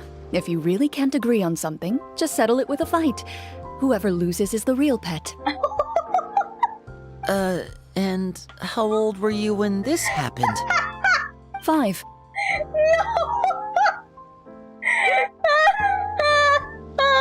The master was insane. Well, did you win? No, I lost. So you're saying you actually became the Geovishap's pet? Yes, but only for a week. By the end of that week, I defeated it in combat, and we've shared a cordial relationship ever since. That really doesn't sound like the kind of childhood someone should have. Later on, I gradually understood that Master most likely didn't know any other way to raise a child. She was a marechaussee hunter, but I never heard her bring up her own parents. Thanks to her, I learned how to navigate the forest by the age of 6, and could hunt monsters in the wild by myself the year after that. Even though the training she subjected me to was strict, she always made sure to take me traveling when she had the time. We met many of her friends during those days. That was also how I met Mr. Callis and his family. I still remember the first time we met. You were too scared to join our picnic and hid behind Ms. Petronia the whole time. I still hadn't really met many children my age at that time, so I didn't know how to interact with others. After that, though, you started coming over a lot. You loved challenging people to shooting competitions, remember? I don't think many members of the Spina ever beat you in one of those. I had a lot of fun during those days. I enjoyed them too. Oh, do you remember that one time we went exploring around the Spina together? We overheard Papa call your master Fontaine's Protector of Justice. We tried to pretend like we never heard anything, but you nearly let it slip that one time. Protector of Justice? Oh, wait, you mean that vigilante hero from 20 years ago? The one who is always active at night? Yep, that would be her. She often would put on a black cloak and go out at night. I never knew where she went or what she was doing. Until, like Navia said, we overheard the truth from Mr. Callis that night. 20 years ago, huh? I still remember the guards leaving all kinds of witness reports about her on Nervalette's desk. My apologies. Lol. Oh, there's no need to apologize. You had nothing to do with it. And anyway, everything she did was for a good cause. Although, calling herself the Protector of Order was a bit much. Especially when she deliberately operated outside the law. Huh? When did the Protector of Justice become the Protector of Order? Oh, she had a bunch of code names. I heard she would just come up with a name on the spot whenever she was asked. Later on, she probably got sick of answering those questions and decided to stick to just two. The Protector of Justice and the Protector of Order. That sounds like her, all right. I bet she forgot which of the two she'd use by the time she got back each night. Well, she certainly sounds like a fascinating individual.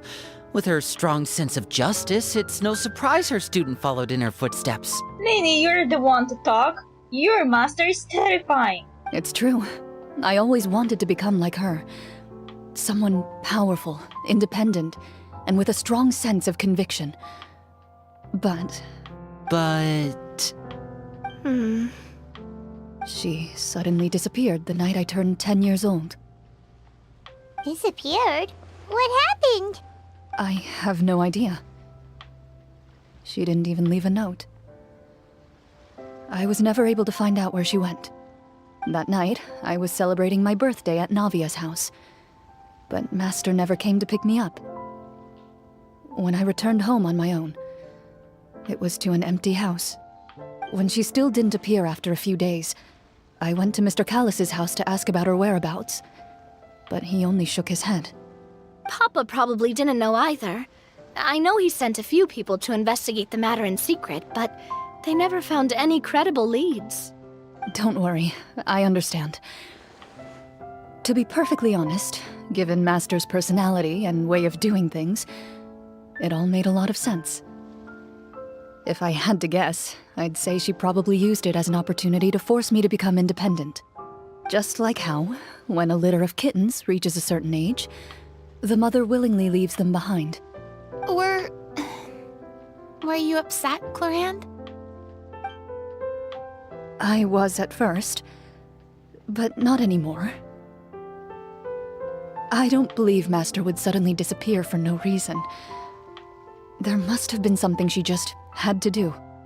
Well, despite everything, you still managed to follow in her footsteps and become the greatest champion duelist in all of Fontaine. You're practically a living symbol of law and justice. I suspect my position would be far too by the books for her. Master always did whatever she pleased. But you're right. I suppose I do take after her in some ways. Who knew Clorinde had such an interesting past? I never had the chance to ask her about it before. And I wonder... if Clorinde's master were the champion duelist back then, would that duel against Mr. Callis have gone differently? Oh no. Judging by the atmosphere, Clorinde and Navia are probably thinking something similar. The mood just got super awkward all of a sudden. Well, anyway... would you look at the time? It's getting dark, so we should probably call it a day for real this time. If we keep talking like this, we really will be here all night. I had a great time today, Miss Clorinde. Thank you for being our GM. Anytime. The script was good, but I've got to say, your childhood stories were even better. Hey, you should tell us more about that fight against the Geo-Bishop sometime. Maybe your master was onto something. You could be right. What does she mean, onto something? I certainly don't know any 5-year-olds who want to fight a bishop in their spare time. Guess I'll head back as well.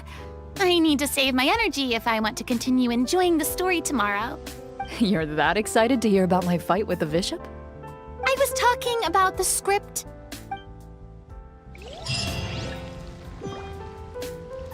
Oh, yay! Wait a sec. I need some drink that will bring me back to life.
Okay.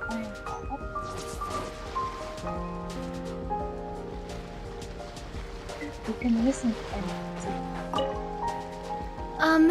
Just between the two of us, could you tell me what it was like to be the Geovishop's pet? LOL. It was nothing special, really. Geovishops don't understand the concept of a pet. So basically, it just headbutted me whenever I entered its territory. And that hurt? Yeah, it hurt. What, something you want to experience for yourself? Oh, I'm good. Thanks.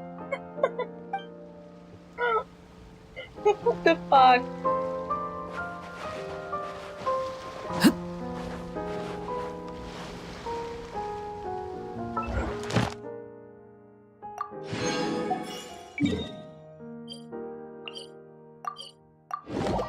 What the actual fuck, Clorinde?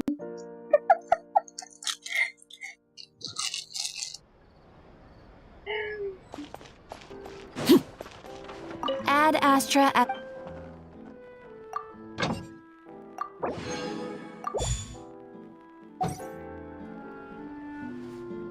Ad Astra. Thank you for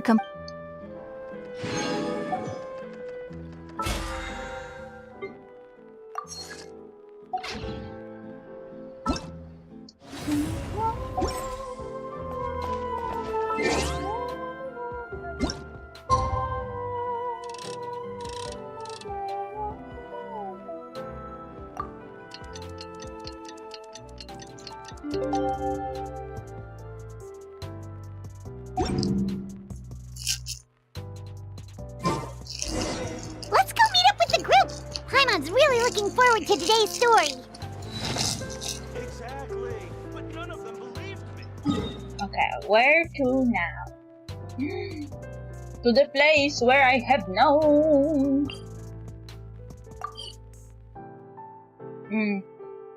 Well fun, ML. No, from here.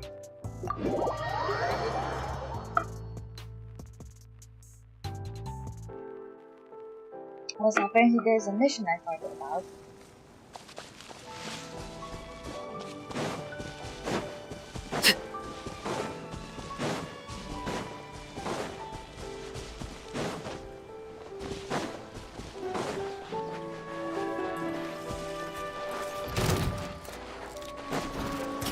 Overruled! Everybody stand back!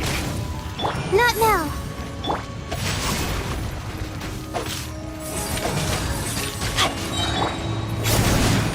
Witness the power.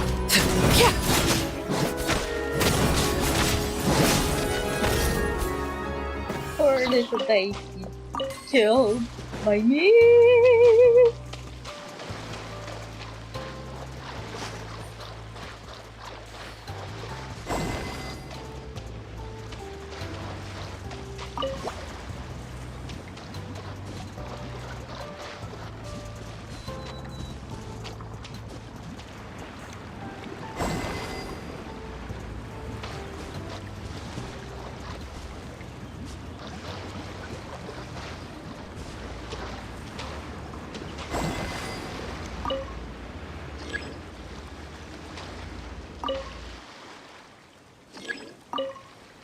Oops.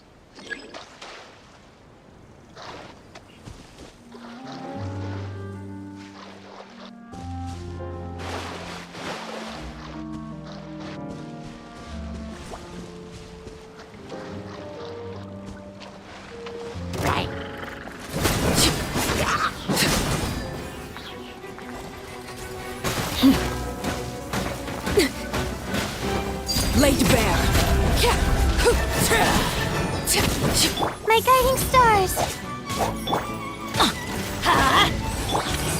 Witness my rise.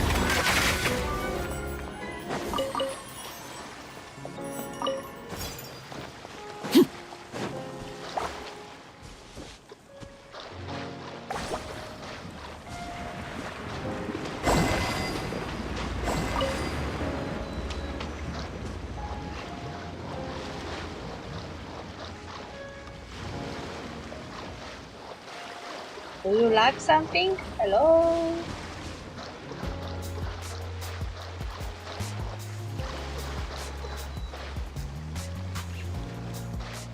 Did I not collect all of them? Transfixed! The night is cold.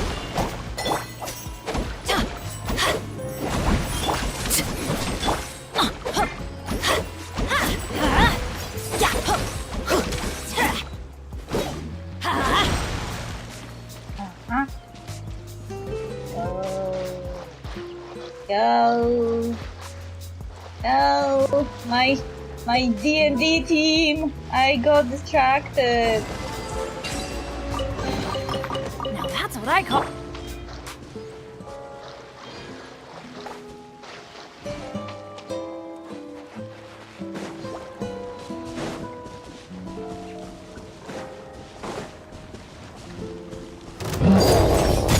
Let's light it up! Teamwork is... My guiding stars. Rain outlines your fate.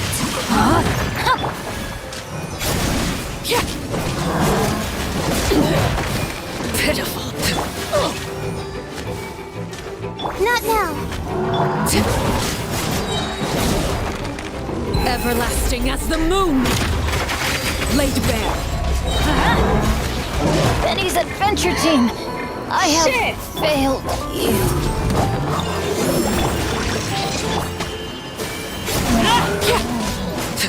Benny died.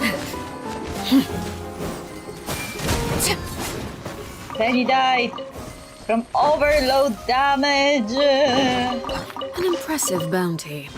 And we nearly lost Arlecchino. The very same damage.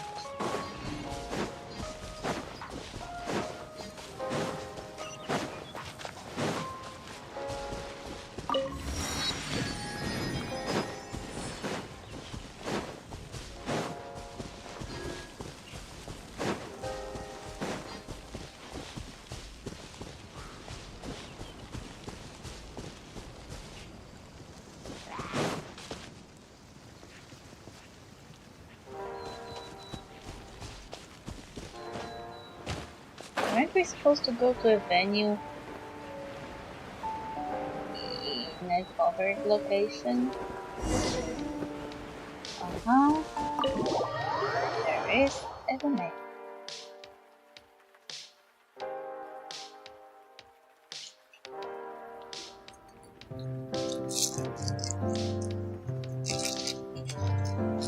Looks like everyone's here. Now, before we begin, why don't we finish where we left off yesterday? There was an important decision to be made, yes? I'll pour everyone a cup of tea. Is that really the most important part, though, Clorinde? Paimon's more concerned about our current surroundings. Heavy walls, cold railings, dim lights. This is obviously supposed to be a prison. I admire the work put into the set. Still, it's obvious the scriptwriter has never paid a visit to the fortress of Meripede. So this set is going to be a part of the script? Unfortunately, that is something I can neither confirm nor deny. Oh no. Anyone think Clorinde's smile is starting to look kinda scary?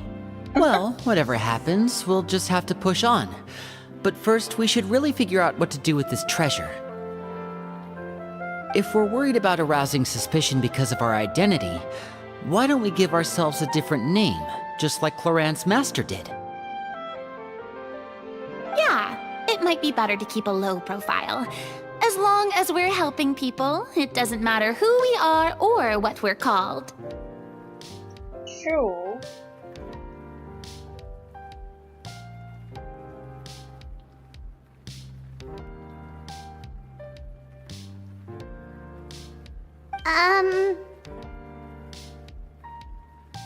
Staring at me won't get you anywhere. Or did you want some more tea? Oh, Paimon's good. Thanks.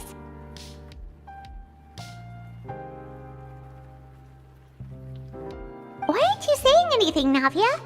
Wait, what's that next to you? Oh, this is the short sword Clorinde mentioned last night. I found it. Huh. I'm surprised you managed to track it down after all this time. Well, I made sure to take good care of it. considering the circumstances in which you gave it to me. Of What? course I had to keep it safe. What? Anyway, where were we? Oh, right. I was just thinking about all the potential ways for us to break out of prison. We could dig a tunnel, or try to bribe the guards. Hey, why are you thinking about running out of a prison? We didn't end up in one yet. Wait, we haven't been thrown into prison yet, have we? Well, it's only a matter of time. It pays to be prepared. Just like how you should always have an umbrella on hand, even when it's sunny. Alright, Paimon's made up her mind. Let's just give the treasure away. Your umbrella is the hidden gun. It doesn't count. Paimon may have wanted to keep it, but if it's going to land us in prison somehow, Paimon will be too upset to enjoy her snacks. Turns out Paimon cares more about snacks than treasure. So, you've reached an agreement? All right then, we can continue with the story. Paimon is a developing character was the other choice, and I read it too late to react. But I read it.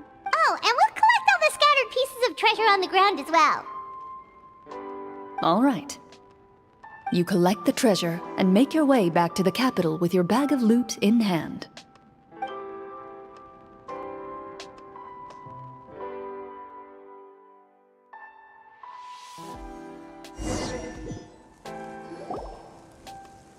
The city is still shrouded in a gloomy, oppressive atmosphere, but your spirits are surprisingly high. Wait. I need to meditate a shot.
In places where sunlight struggles to reach, you generously share your wealth with the children, the elderly, and the poor in urgent need of help.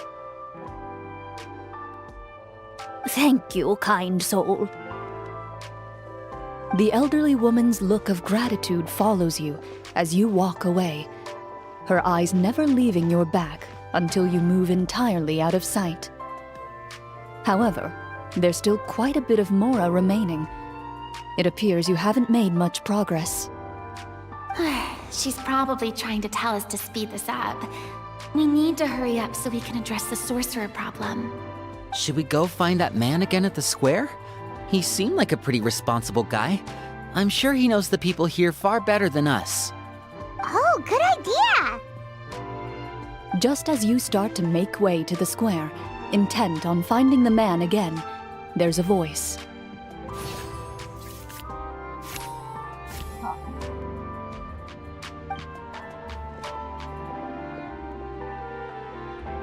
Please wait, distinguished guests.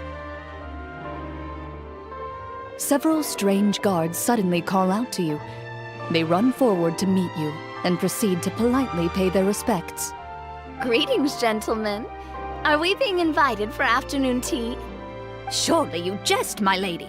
That would not be our place. It is His Excellency the King who requests to meet with you. Please come with us. That's soft. King suddenly wants to meet us.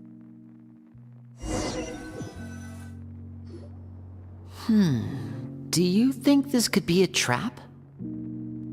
Well, we have to investigate the court at some point, right? Meeting the king himself would be a fantastic opportunity to do that. I say we go for it. If something happens, we'll just turn the whole place upside down. That sounds a little intense. After a quick discussion, you nod to the guards and agree to follow. They lead you all the way to the audience hall of the palace. Gilded tables line both sides of the hall. The space itself is adorned with all manner of expensive antiques, glass shelves, and silver candlesticks. The items appear quite ordinary in size and dimension, yet their presence somehow makes the emptiness of the hall feel even more surreal and ominous.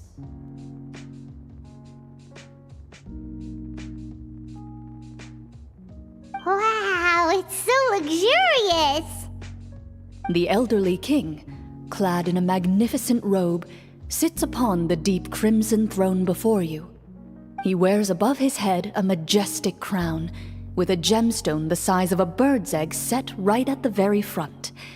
As you observe it, you see a complex pattern of light reflect off its surface. They're here, Your Majesty. A man dressed in dark clothes, likely a minister, shields his mouth with his hands and bends down to whisper a few words to the king. After a moment, he lowers his hands and stands back up. His gaze shifts to fixate on your group, but he does not move from his place at the king's side. The king does not appear entirely aware of his surroundings. The man by his side, though. We should keep a close eye on him. We are the living Lord of the Rings. The king remains still and says nothing. The minister is the one who speaks. Lord of the Rings! Esteemed guests, allow me to thank you for coming to our faraway kingdom. Unfortunately, His Majesty the King finds himself quite exhausted from work. So please allow me, his Prime Minister, to welcome you in his stead. Why do I have a feeling that the Prime Minister is the evil sorcerer? I've heard tell that your group, the Marechaussee Hunters, used your exceptional ability with the sword to repel the monsters near the capital. Such a great deed deserves to be rewarded. However, seeing that I was not fortunate enough to observe such a feat with my own eyes, you'll forgive me for seeking to verify the truth by speaking to you myself. Well, we've got nothing to hide. You brought us here to talk, right? So we'll just explain what happened.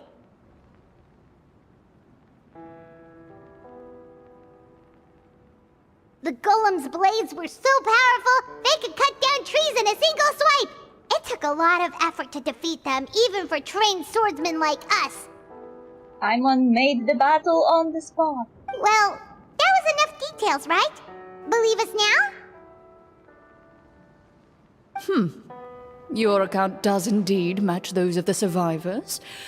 Since you were the ones who defeated the monsters, that must mean you are also in possession of the treasure they stole? Oh no. Well, we did take the treasure, but... How did he know about the treasure? Then I must ask that you return it at once. It belongs to the kingdom. Well, it was given back to the kingdom. It was given back to the people of the kingdom. Wait, but didn't you just say that our great deed deserved a reward? Shouldn't the treasure be considered a part of that? Yes, that was indeed what I said. But you seem to have forgotten a very important distinction. Only that which is freely given by the king can be considered a reward. Taking the rightful wealth of a kingdom without said permission, on the other hand, is a crime. Yeah, we're going to end in jail. But that's completely unreasonable. Yeah, that makes no sense! If it treasure would still be buried underground somewhere. Maybe so, yet the fact remains. You tried to dispose of the treasure without reporting it to the court and without receiving permission, yes? What, no answer? Surely you're not insinuating that you, a group of legendary marechaussee hunters, sought to take the treasure for yourselves? Well, what about the king? Is he just gonna let this guy talk for him the whole time? Clad in his magnificent robe, the king remains seated, with his hands resting on either side of the throne. His posture is rigid and unmoving. He stares forward with an empty look in his eyes, completely unmoved by the events before him. From the look of things, could the Prime Minister be the evil sorcerer? Or could both the King and the Prime Minister have fallen under the evil sorcerer's control? I would like to observe the number of guards stationed in the hall. The guards in the palace appear fully armed, their expressions solemn. Sensing the tense atmosphere in the room, they stand at the ready, each with a hand placed upon the hilt of their sword, as if prepared to draw their weapons and surround you at a moment's notice. Well, there goes my guess. It appears we've been visited by nothing more than a group of ill-intentioned imposters. What a pity. Guards, take them away and throw them in the dungeons. Before I decide your fate, however, I must first determine whether you have any accomplices outside the court. That is very sus. If this guy is indeed an evil sorcerer, this information that he is asking right now is the one information he needs to know if he has to worry about us or not. If there is more martial hunters outside the court that can help us. Can't we try to slip away? Or maybe start some kind of riot? But if we try to fight the guards right now... Don't worry. At least we figured out who's behind all this. Let's just play it by ear. If you're scared, Paimon, just hold my hand. You can have my hand too. Aw, thanks, you guys. You allow yourself to be led away by guards surrounding you on both sides. It's only when you begin to feel drops of water falling from the dungeon ceiling and smell the stench of death and decay all around you that you finally realize you've stepped into a completely different world. Stay here, and don't try anything funny. The guards lock the cell door and leave without looking back. Wait, sir! Your voice echoes through the dark hall, but the only response you receive is the sound of water dripping from the ceiling. No! What should we do now? Carve out a new path of fate with our own two hands, of course. I draw my weapon. You reach toward your waist, but find nothing there. You now recall that your weapons were confiscated before the guards locked you in the cell. The bag of treasure along with them. Yeah, you should have said that to them beforehand. What about that knife I hid in my boot? When did you hide it in there? When I was thinking about digging a tunnel. Rejected. You failed to inform the GM of this course of action. Moreover, the guards would have conducted a thorough search before throwing you in prison. And the keys to the cell aren't anywhere to be seen? Correct. You don't even feel a lock hole on the cell door. Oh, well, there goes all our plans. Indeed. Huh? Why are you the one saying indeed? Because that statement holds true for me as well. This is where the script ends. What? But that's a terrible ending! Generally speaking, this should gives the players some kind of hint, or gives the GM some kind of code for how to move forward. So they are handling it a little bit differently. GM is not the one who comes up with the story. They have a script writer who is a separate person. Usually GM is both the script writer and the game master. I mean, maybe they just really wanted us to be immersed in the feeling of being in prison? Like, they'll only show us the way out once we've grown truly and utterly desperate? That is a possibility. If only there were desserts and tea in real prison.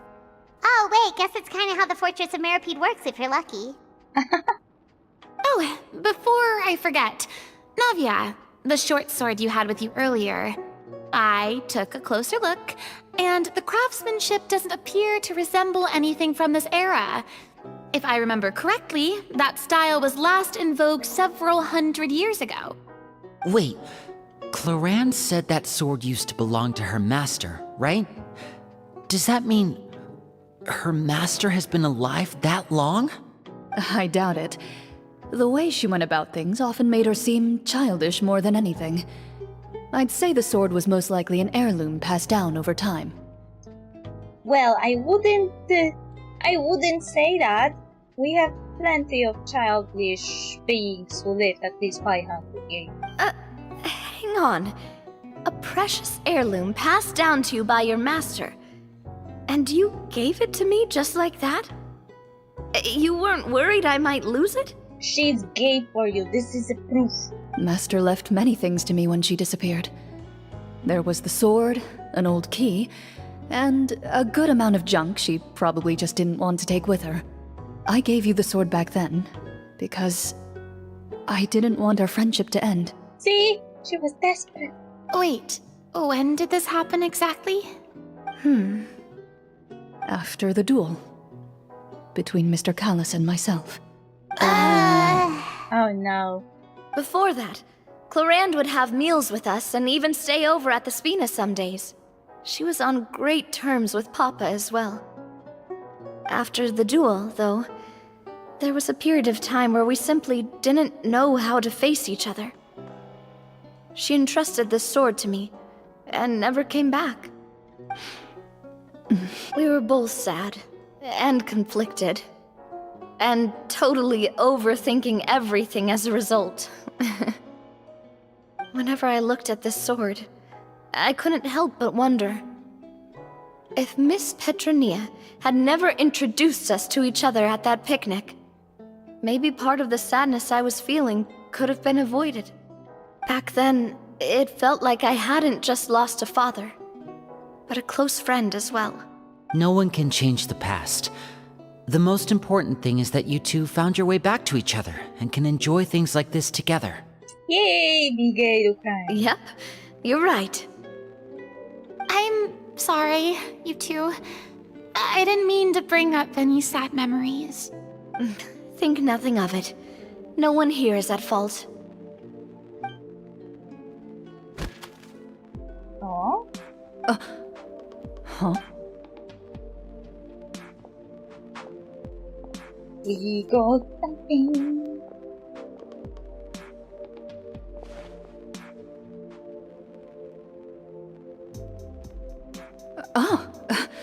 Looks like the next part of our script is here. Wow, what a sneaky little post office person. Perfect timing. The situation was really starting to get desperate. And not just because of the prison thing. From Clorinde's face, I really can't tell if it's good news or bad news. It speaks to her professionalism as a senior GM. Maintaining a poker face takes true skill. Water continues to drip from the ceiling. In this lightless dungeon, you lack a reliable way to tell how much time has passed. Eventually, you get used to the unpleasant odor of straw, mold, and rust, and find yourselves alternating between fits of drowsiness and despair. Suddenly, you hear footsteps outside the door. Heads up, everyone. Someone's coming. Gather close, everyone, and keep your voice down.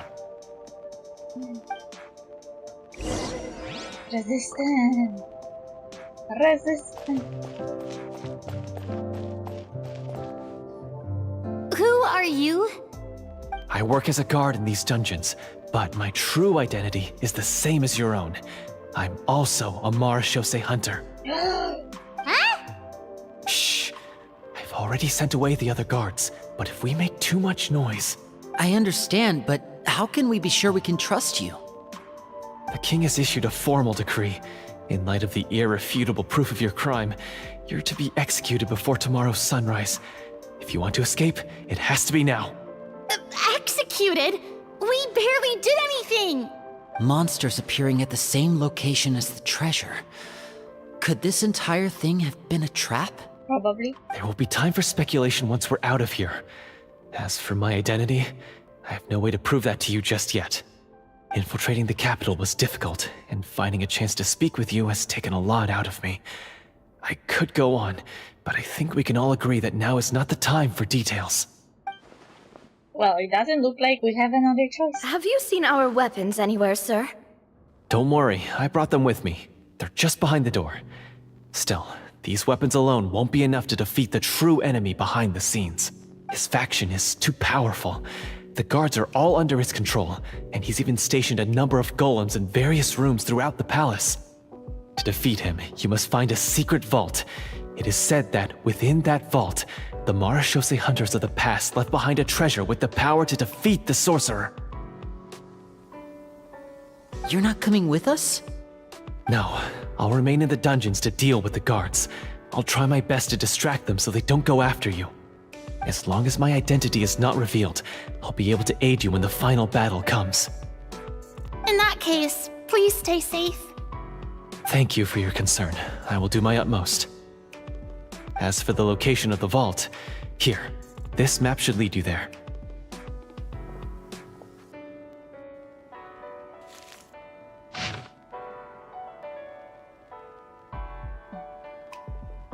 Got it. All right, once I open the door, remember to stick close and refrain from making any noise. I'll lead you out of here as quickly as possible. You now have the chance to restore the honor and legacy of the Marashose hunters. So please, get out there and reclaim what's ours. And be sure to exercise caution. With the help of the guard, you successfully escape the dungeons. Your sense of despair and anxiety both seem to fade as you continue your quest.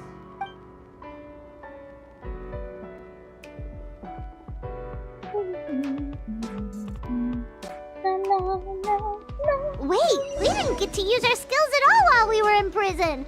Who knows when we're gonna get the chance to use that cool summon spell?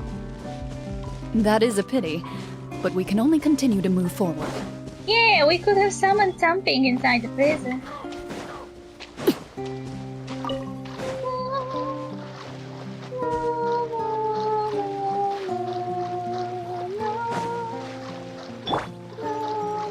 Not now.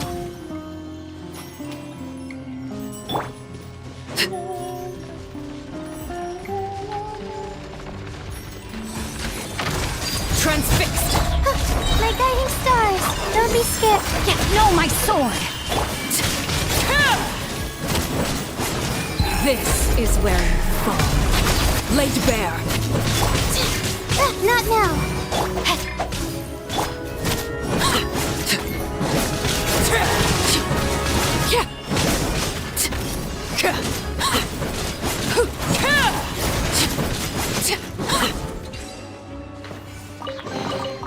Ah, something with which to commemorate this occasion.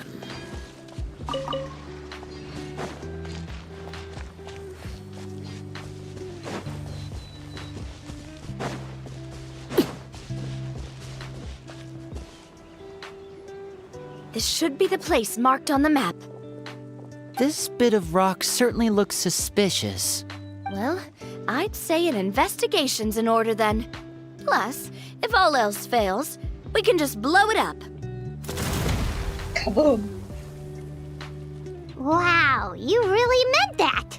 She didn't even do an investigation. Before you lies a serene stretch of open water, its surface shimmering a brilliant shade of sapphire blue.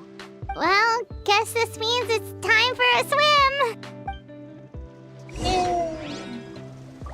We are going swimming.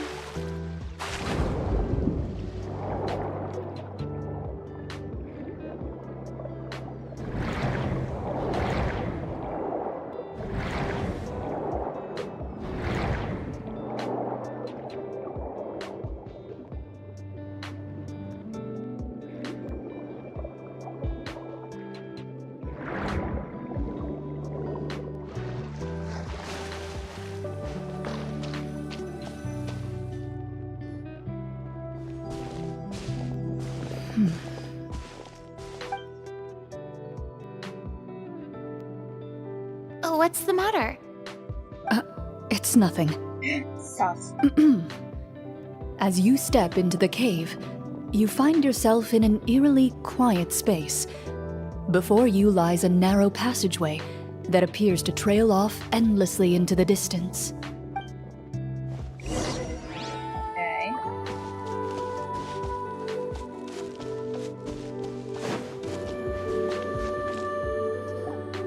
Wow, this must be where the treasure is hidden. But this door is blocking our way in. It almost looks like it's been here for quite some time. I've got to hand it to the tabletop troupe. They really went all out with the props. I feel like in this kind of situation, this is not a prop. Huh. What have we got down here? A kind of mechanism connected to the door? It looks like we might have to arrange it into a certain pattern. A pattern on a stone door. That's something Master mentioned before. Is something wrong, Clorinde? After a long, difficult journey, you finally arrive at the location indicated by your map. It appears to be an ancient site of some sort, where treasure likely awaits. Your surroundings are exceedingly quiet and serene, as if the secret that slumbers here has never once been disturbed. If you listen closely, you can almost convince yourself you can hear the sound of its calm, gentle breathing.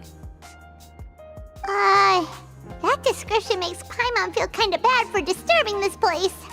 We're doing this for the sake of the people, to free them from the evil sorcerer.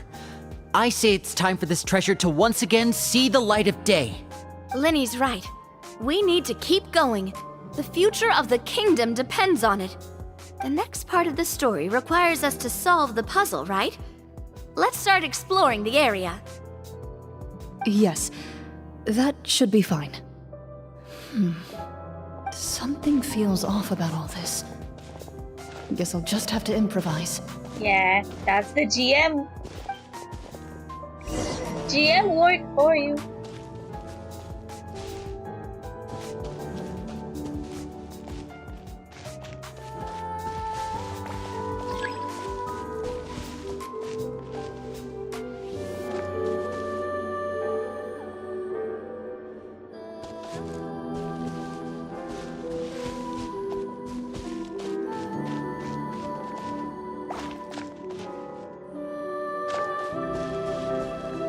I found something! Found something here, too.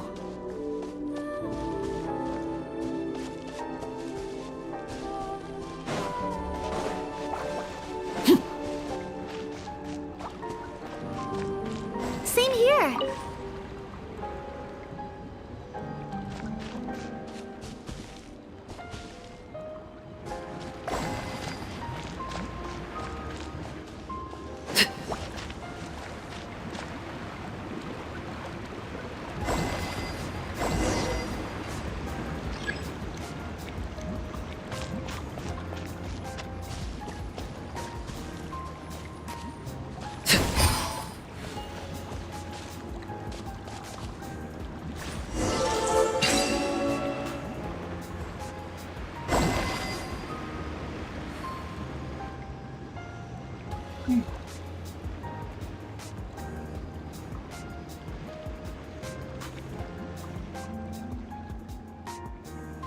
This is an elaborate dance they're doing. It worked! Something just appeared. Some kind of new mechanism, maybe? By solving the puzzles, you prove yourselves worthy of inheriting the secrets of the past. At the end of each puzzle, you're rewarded with With? a key. Oh, it must be the key to the big door. Huh? This is one of the Marechaussee Hunter keys that are passed down from generation to generation. It looks just like the one Master passed down to me. It is said that 4 keys in total are required to form the final, complete key. And it seems like we just collected 3 of them. That must mean... What was that blind mean? Huh? What's wrong? You hear a few strange noises. Suddenly, all the torches in the ruin go out at once. Huh? What's going on? Did we fall into another trap? For the sake of immersion, please close your eyes, everyone. Without the torches, the space is now completely dark, and you cannot see anything.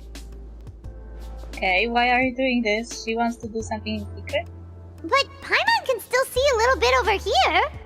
Don't break other people's immersion. Oh, right. Sorry.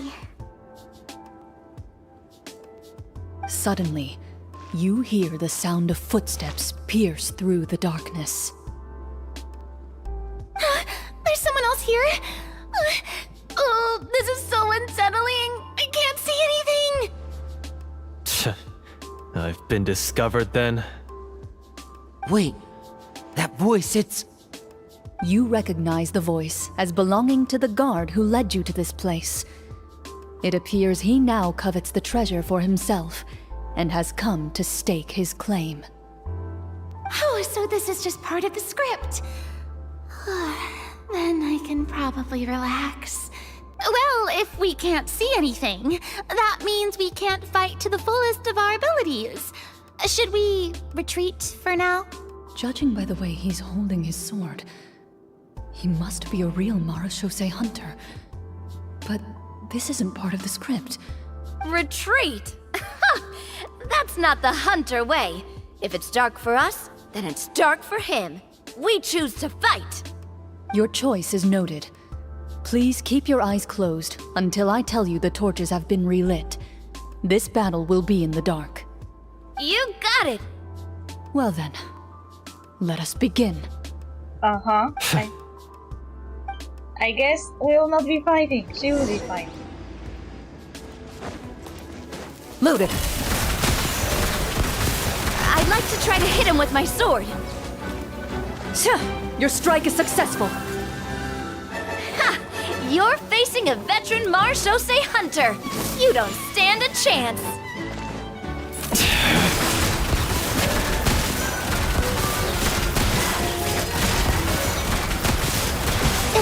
Is he still standing?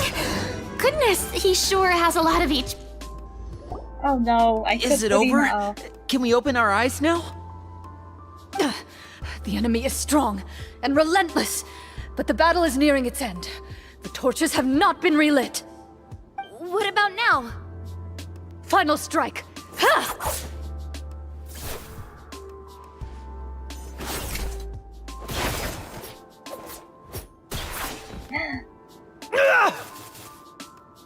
Well, did we get him? Why isn't she answering? Clorinde? Warm fire flickers across the walls once more. Your vision is now clear. In an impressive display of courage, the 4 of you successfully defeat the uninvited guest.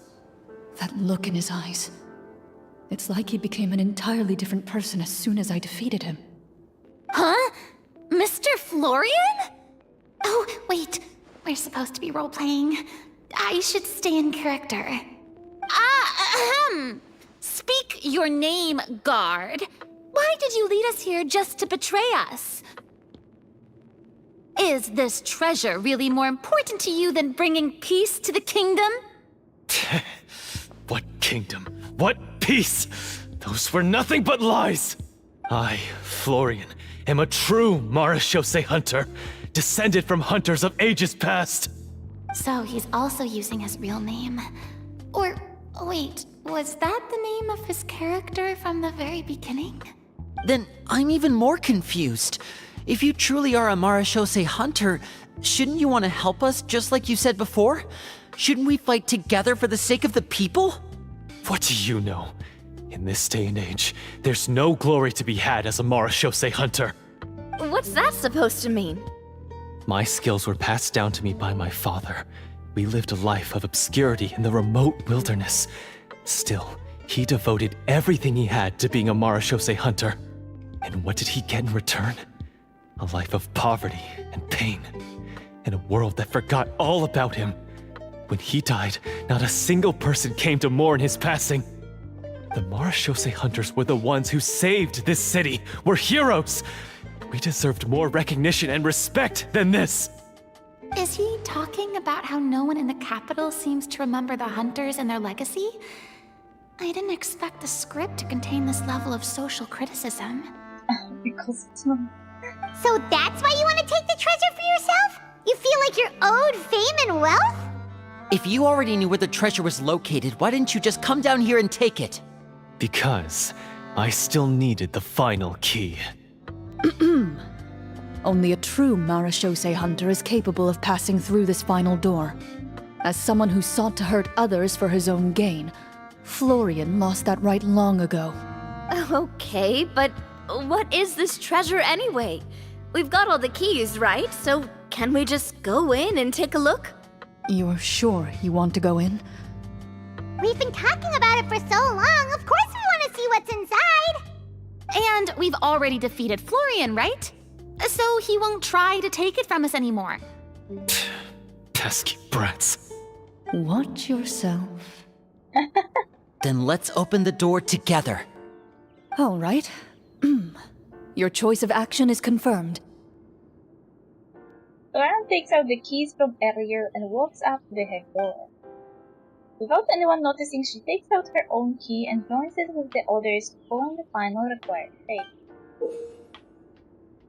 Before you, the door to the treasure, sealed and undisturbed for more than 100 years, finally swings open. You hear the shrill wail of the door hinge as it rotates for the first time after years of disuse, almost like a sleeping giant letting out an extended yawn. You get the impression that the secrets buried behind this door might be just as heavy as the sound you just heard. It's open! Come on, let's go in! Paimon wants to see what's inside! Oh no. Ooh, me too! Traveler really doesn't have magic quotes. Also, Frida and Paimon are the same. Hey! Say something, Traveler! Uncovering hidden treasure is the most exciting part of adventuring. What do we have here? Uh-huh. A stone tablet? And some shabby weapons? You call this a treasure vault? Looks more like an abandoned warehouse! Maybe the troop ran out of budget at the end? They provided a super immersive experience at the beginning only to drop the ball at the most important part? They could have at least filled this place with cardboard mora or something! Wait, I get it now. Paimon, this is the real Marashose hunter treasure. Huh? This is it? The Marashose hunter treasure is just a stone slab and some broken swords? I can't believe it. I refuse to believe it! What is happening? Whoa, are you okay? The Marashose hunter before you appears to suffer a serious mental breakdown. He needs to leave the room for a moment to collect himself. One of you seems to understand the significance of the treasure already. If the rest of you wish to follow suit, you may remain here in the meantime and explore your surroundings.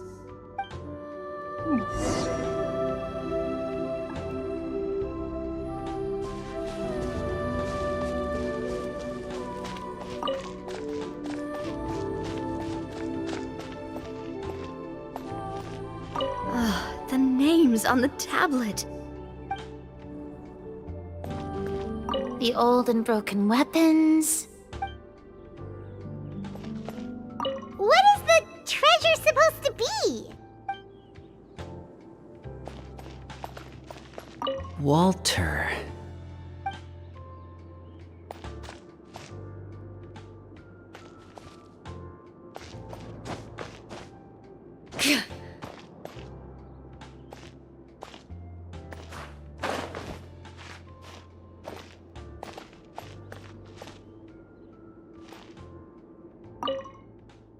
tablet that stands there quietly. A few people's names and deeds have been inscribed on it.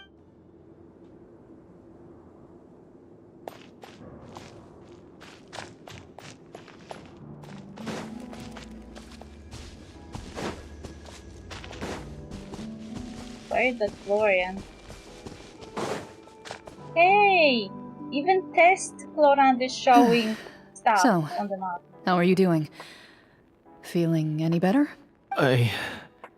What just happened? Do you remember how you got here? Or what happened to your body just now? I remember now. I brought you here because I wanted to... The explosives in the cave! You mean these?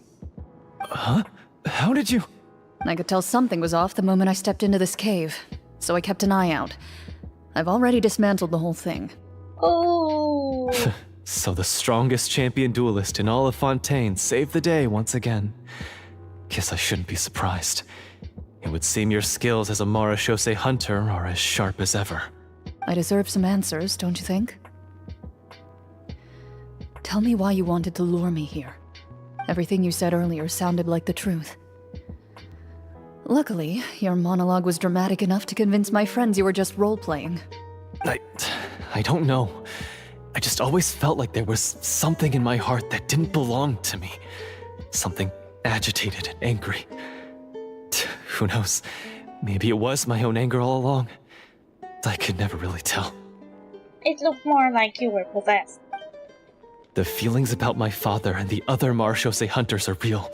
It just wasn't fair. I was angry, bitter that no one remembered them or praised their accomplishments.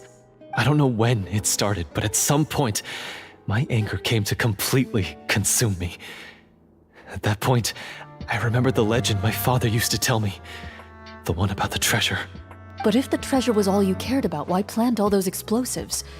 Wouldn't they just destroy the treasure and bury you along with it? I can't remember. My head is a mess. It felt like there was this voice telling me to eliminate the hunters, but now it's gone. From your description, I suspect you were dealing with a Devorator. What? Devorator? Oh, your master... your father, I mean, never talked about it?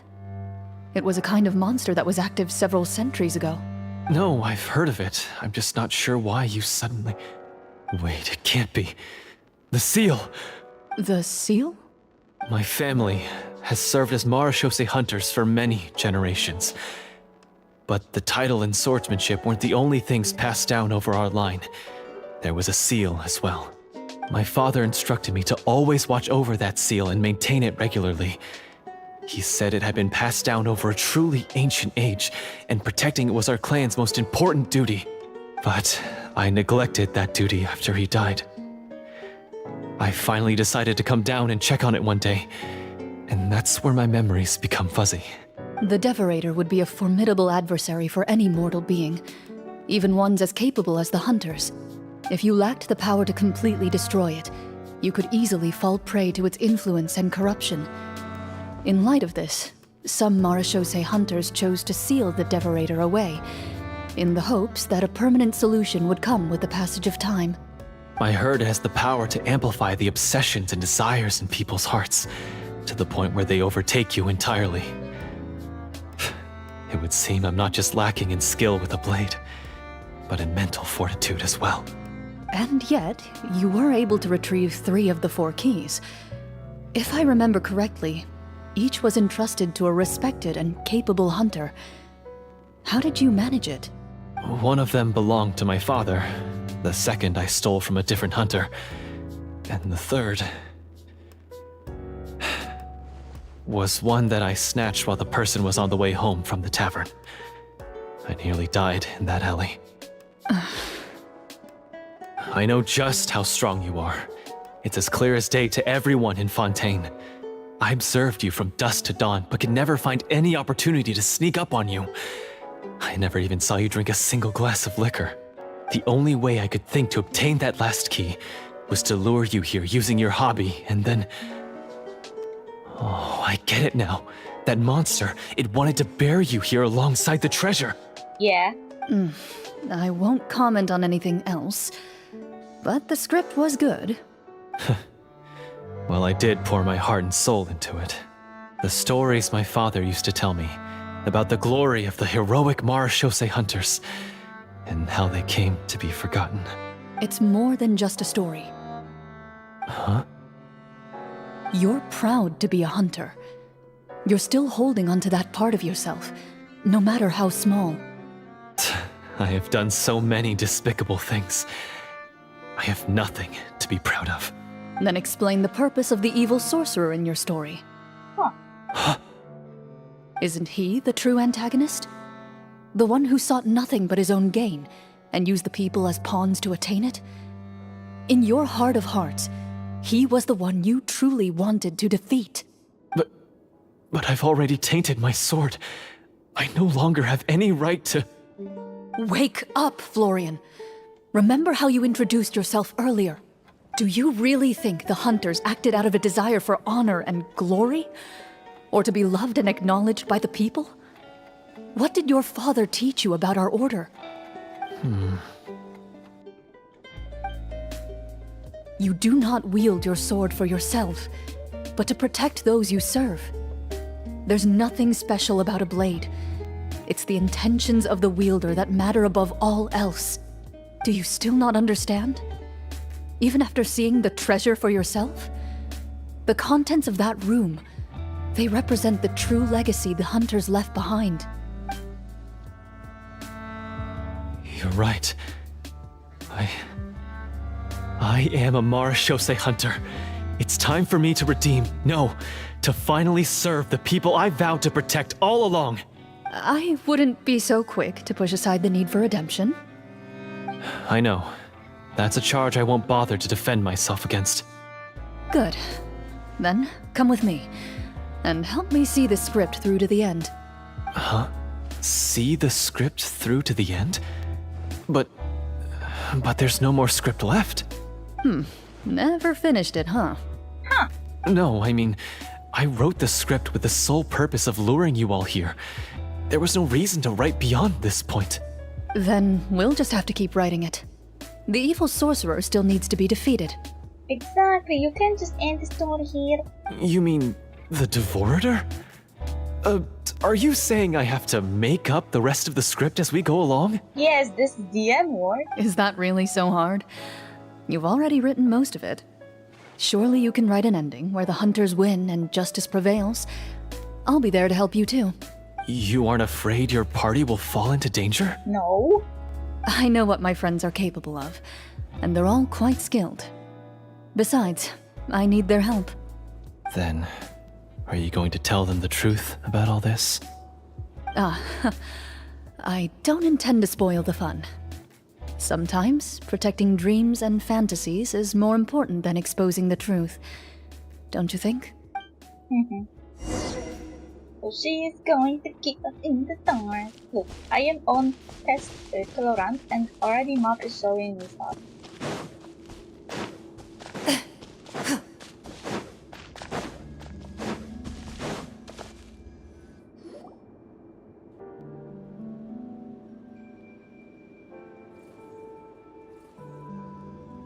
They're back! That took a while. Ahem! My fellow Marechaussee hunters, please forgive me, for I have sinned. Tone it down. Sorry. After crossing swords with you and witnessing your courage in battle, I've rediscovered my true self and regained my pride as a Marechaussee hunter. Oh, do I smell a redemption arc? I confess, I was brainwashed by the evil sorcerer. He asked me to lure you here so he could bury you in this cave. That little... Wait, you're saying all of that wasn't you, but the evil sorcerer? That's right. He's adept at manipulating the hearts and minds of the people. I fell under his influence because I did not possess a strong enough sense of will. Huh! And how are you going to prove that you're a changed man? We're not going to fall for the same trap twice. To be perfectly honest, I only came to my senses after seeing the treasure. It reminded me of my father's past teachings. The treasure was actually... The names of all the Marechaussee hunters from ages past and their weapons? Wait, you already know? Of course. Don't underestimate a veteran role-player's exploration skills. Oh, wait, I mean Marechaussee hunter Navia's exploration skills. We just finished reading through the content of the stone tablet. That tablet recorded the lives of some fascinating people. For example, this Marechaussee hunter called Est. She inherited the responsibilities of the Golden Hunter and passed judgment on many people. But in private, she had a very easygoing personality. Her favorite pastime was singing and dancing with her friends, and she was said to have a beautiful voice. Funny that she's like your character, Florina. So, she was just like you. Oh, you really think so? Well, when you put it that way, I suppose I also have a few things in common with this Walter. Working as an executioner, he supposedly used a countless number of tricks to confound his enemies in battle. Oh, if only I could have seen the feats of magic he pulled off back then. Magic? Linny, you were supposed to play someone else on yourself. Their lives were all so exciting. You could write so many cool books about their accomplishments. How could they have all been forgotten? Because they chose to be. To hunt monsters that only appear in the shadows, you must also operate in the dark. To be a Marechaussee hunter is to willingly give up on wealth and fame. Then this stone tablet must have been left behind by their companions. That's right. Few Marechaussee hunters ever revealed their identity to the public. They always protected the city from the shadows. The only time they spoke of their accomplishments would be at night, when they gathered with their fellow hunters in front of the bonfire to share stories of the monsters slain by their hand. So, this tablet was created not so that the hunters would be remembered by the people, but so that they would be remembered by each other. No wonder this place was so well hidden. You regard the stone tablet in solemn silence. The names of your comrades etched onto its surface serve as a reminder that you are never truly alone. The tablet proves that, although a hunter walks a shrouded path, it is not a solitary one. There will always be those who walk beside you, a fact that remains as true today as in ages long past. Their legacies shall continue to be passed down from generation to generation, as everlasting as the stone onto which their names are carved. Father, you once told me that I should seek out the treasure if I ever became lost. So this is what you wanted me to find. I decided to trust you, Florian. I would like to do an insight check on him. Thank you, my friend. You are very kind. I implore you, everyone, please give me a chance to make up for all I've done. Allow me to fight alongside you and defeat the evil sorcerer that threatens the peace and prosperity of everyone in this kingdom. Well, I say we let you join. Sounds good to me too. Everyone makes mistakes. What matters is what you do to make up for them. I have no objections, but... Mr. Florian, do you even know how to defeat the evil sorcerer? When he took over my mind, I gained some insight into his thoughts. Every time I thought of the treasure, he reacted with a strong sense of fear. Huh? He's afraid of the treasure? But there's nothing here except some broken weapons and the stone tablet. What if the secret's hidden inside these weapons? GM, permission to investigate.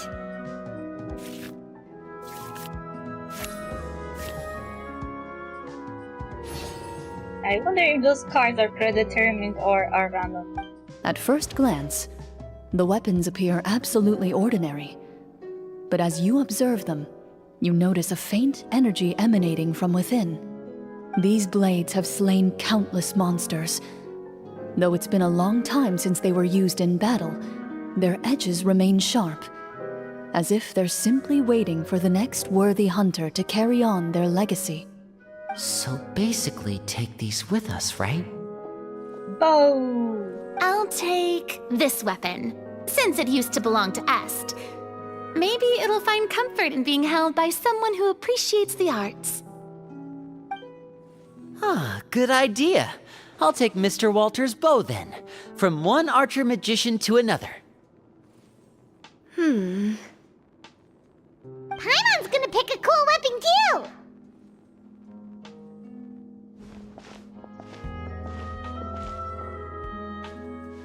As you grip your weapons, you can almost feel the will of past hunters coursing through your being.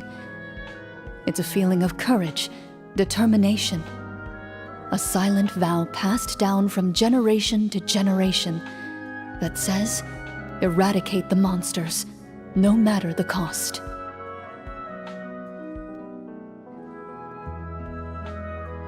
Mr. Florian, do you know where to find the evil sorcerer? I was able to see his surroundings when our minds were connected. I believe he's currently hiding out at the church in the kingdom. Basement in my house. We must be extremely careful. He's spent so long living among monsters that he's now taken the form of one. He will not be easily defeated. Then why don't we explore some more and try to find some higher level gear? We don't want to just fight him and lose, right? No, we have to strike now. He was greatly weakened when I managed to break out of his control. If we let him rest, he might have time to escape. I agree with Mr. Florian. We've got to act while we have the advantage. Don't forget, the people of the capital are counting on us. Yeah, now that we've got a plan, there's no point in waiting. The longer this drags on, the worse it will be for everybody. Yes, that's what's called... Taking the initiative, catching your enemy off guard. Yes, that's exactly right.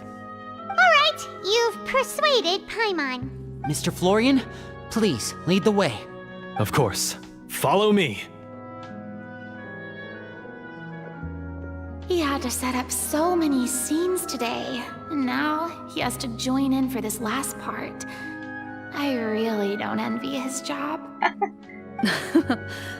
Finally, you decide to slay the evil sorcerer and bring peace back to the kingdom once and for all.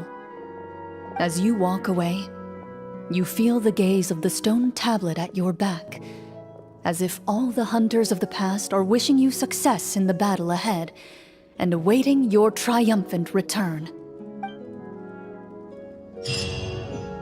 Well, I guess we have to finish here because I don't have much more time. No. I want to catch that thingy. Where did it run away? So much here.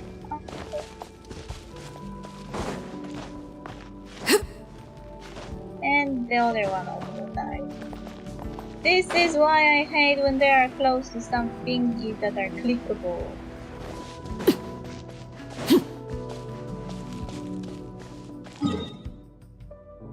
But it's a real location. Yeah. The real location.